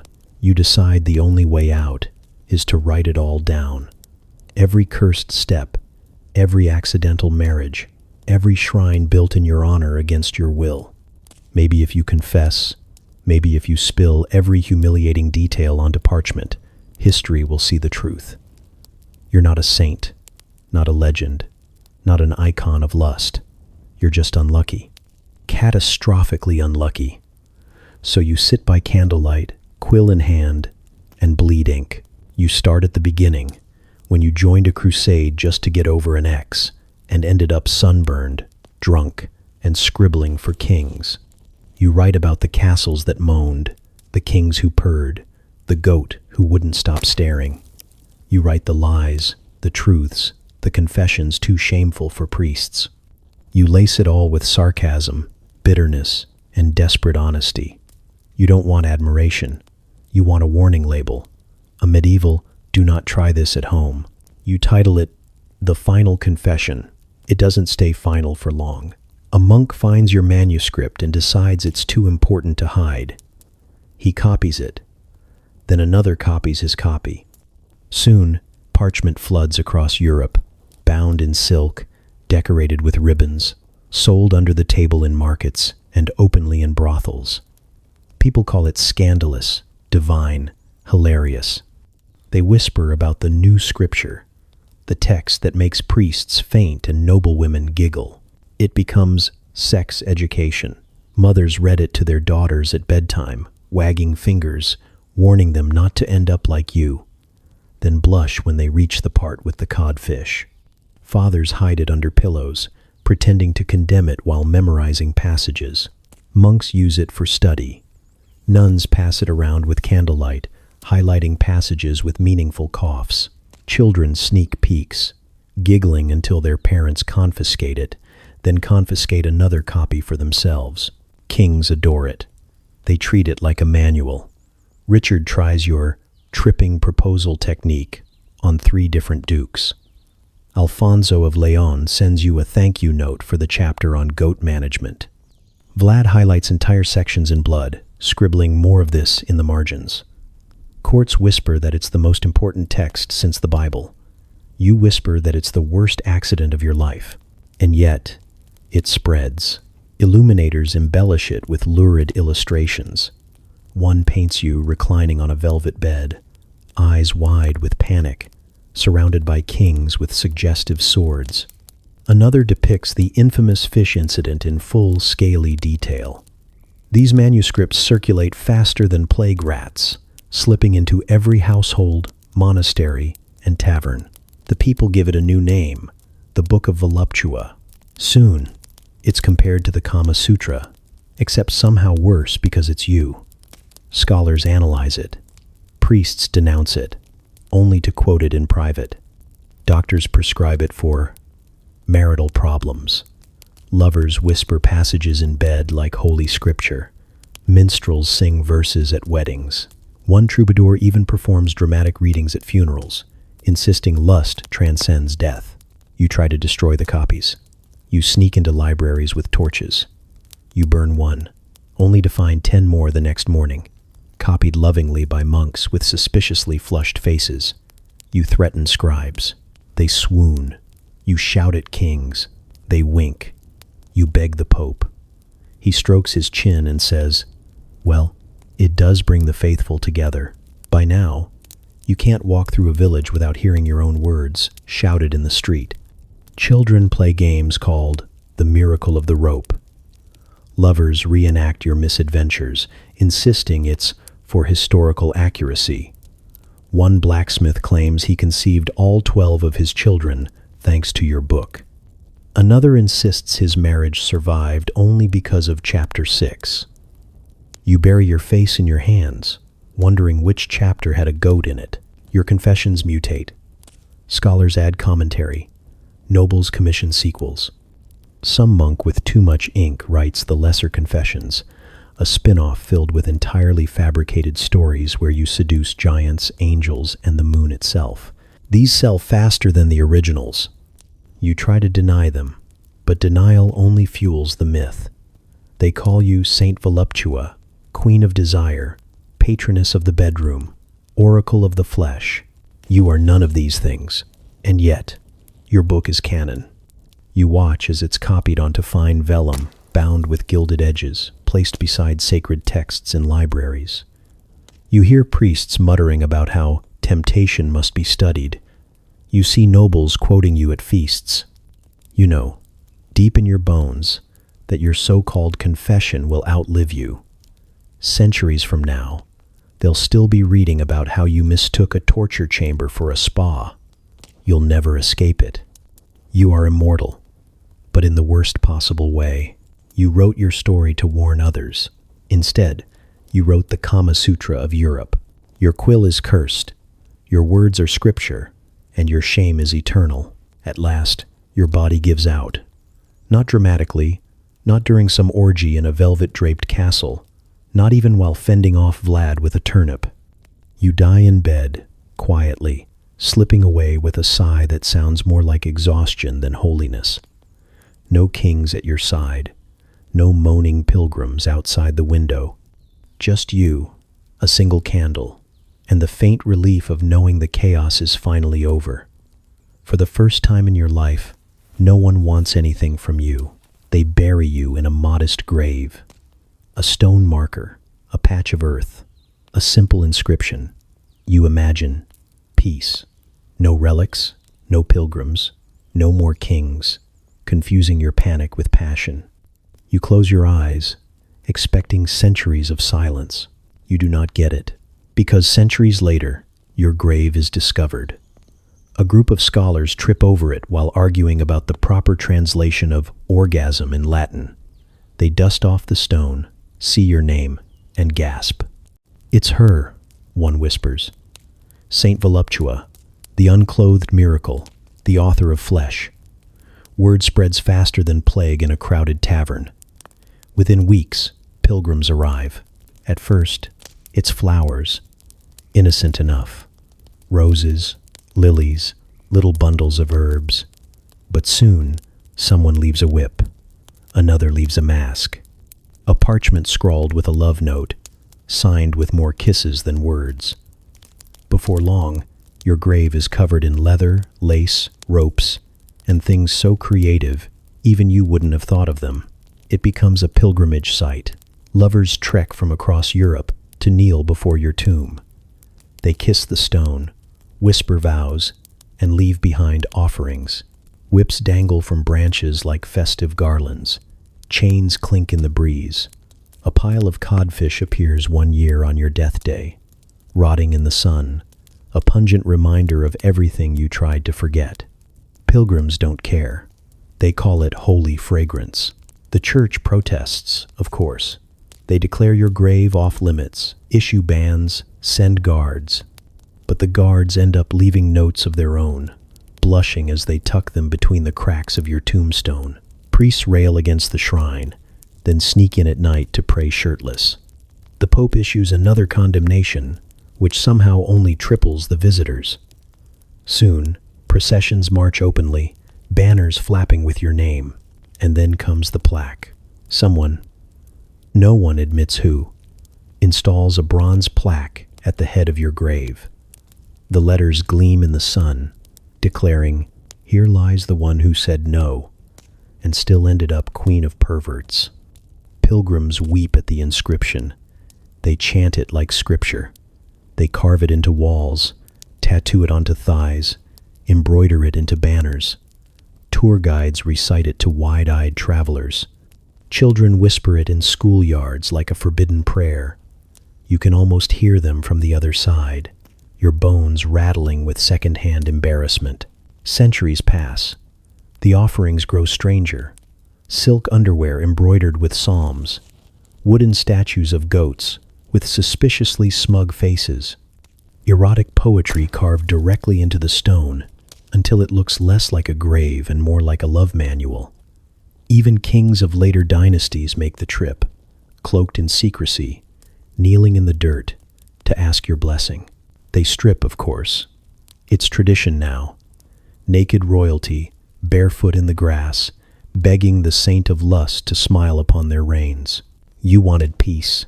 You got tourists. Whole industries rise around your shrine. Taverns nearby brew voluptuous ale, strong enough to erase memory. Merchants hawk relics, pebbles from your grave, dirt from the path, ropes touched by your ghost. Brothels advertise discounts for pilgrims, promising authentic experiences inspired by the saint. Pilgrims compare notes about what they left behind. Who gave the longest whip? Who carved the dirtiest poem? Who brought the freshest cod? Every attempt to move your remains fails. One bishop orders your body dug up to be reburied in secret.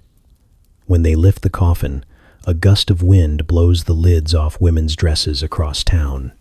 They call it your final miracle. The bishop faints. The coffin is lowered back into place. Pilgrims double in number. You, of course, have no say. You are dust, bone, silence. But if ghosts could groan, the night sky would echo with your complaints. Instead, all that remains of you is a legend twisted so far from truth it no longer matters. You lived, you resisted, you begged for peace. What they remember is moaning, miracles, and lust turned holy. Your shrine becomes eternal.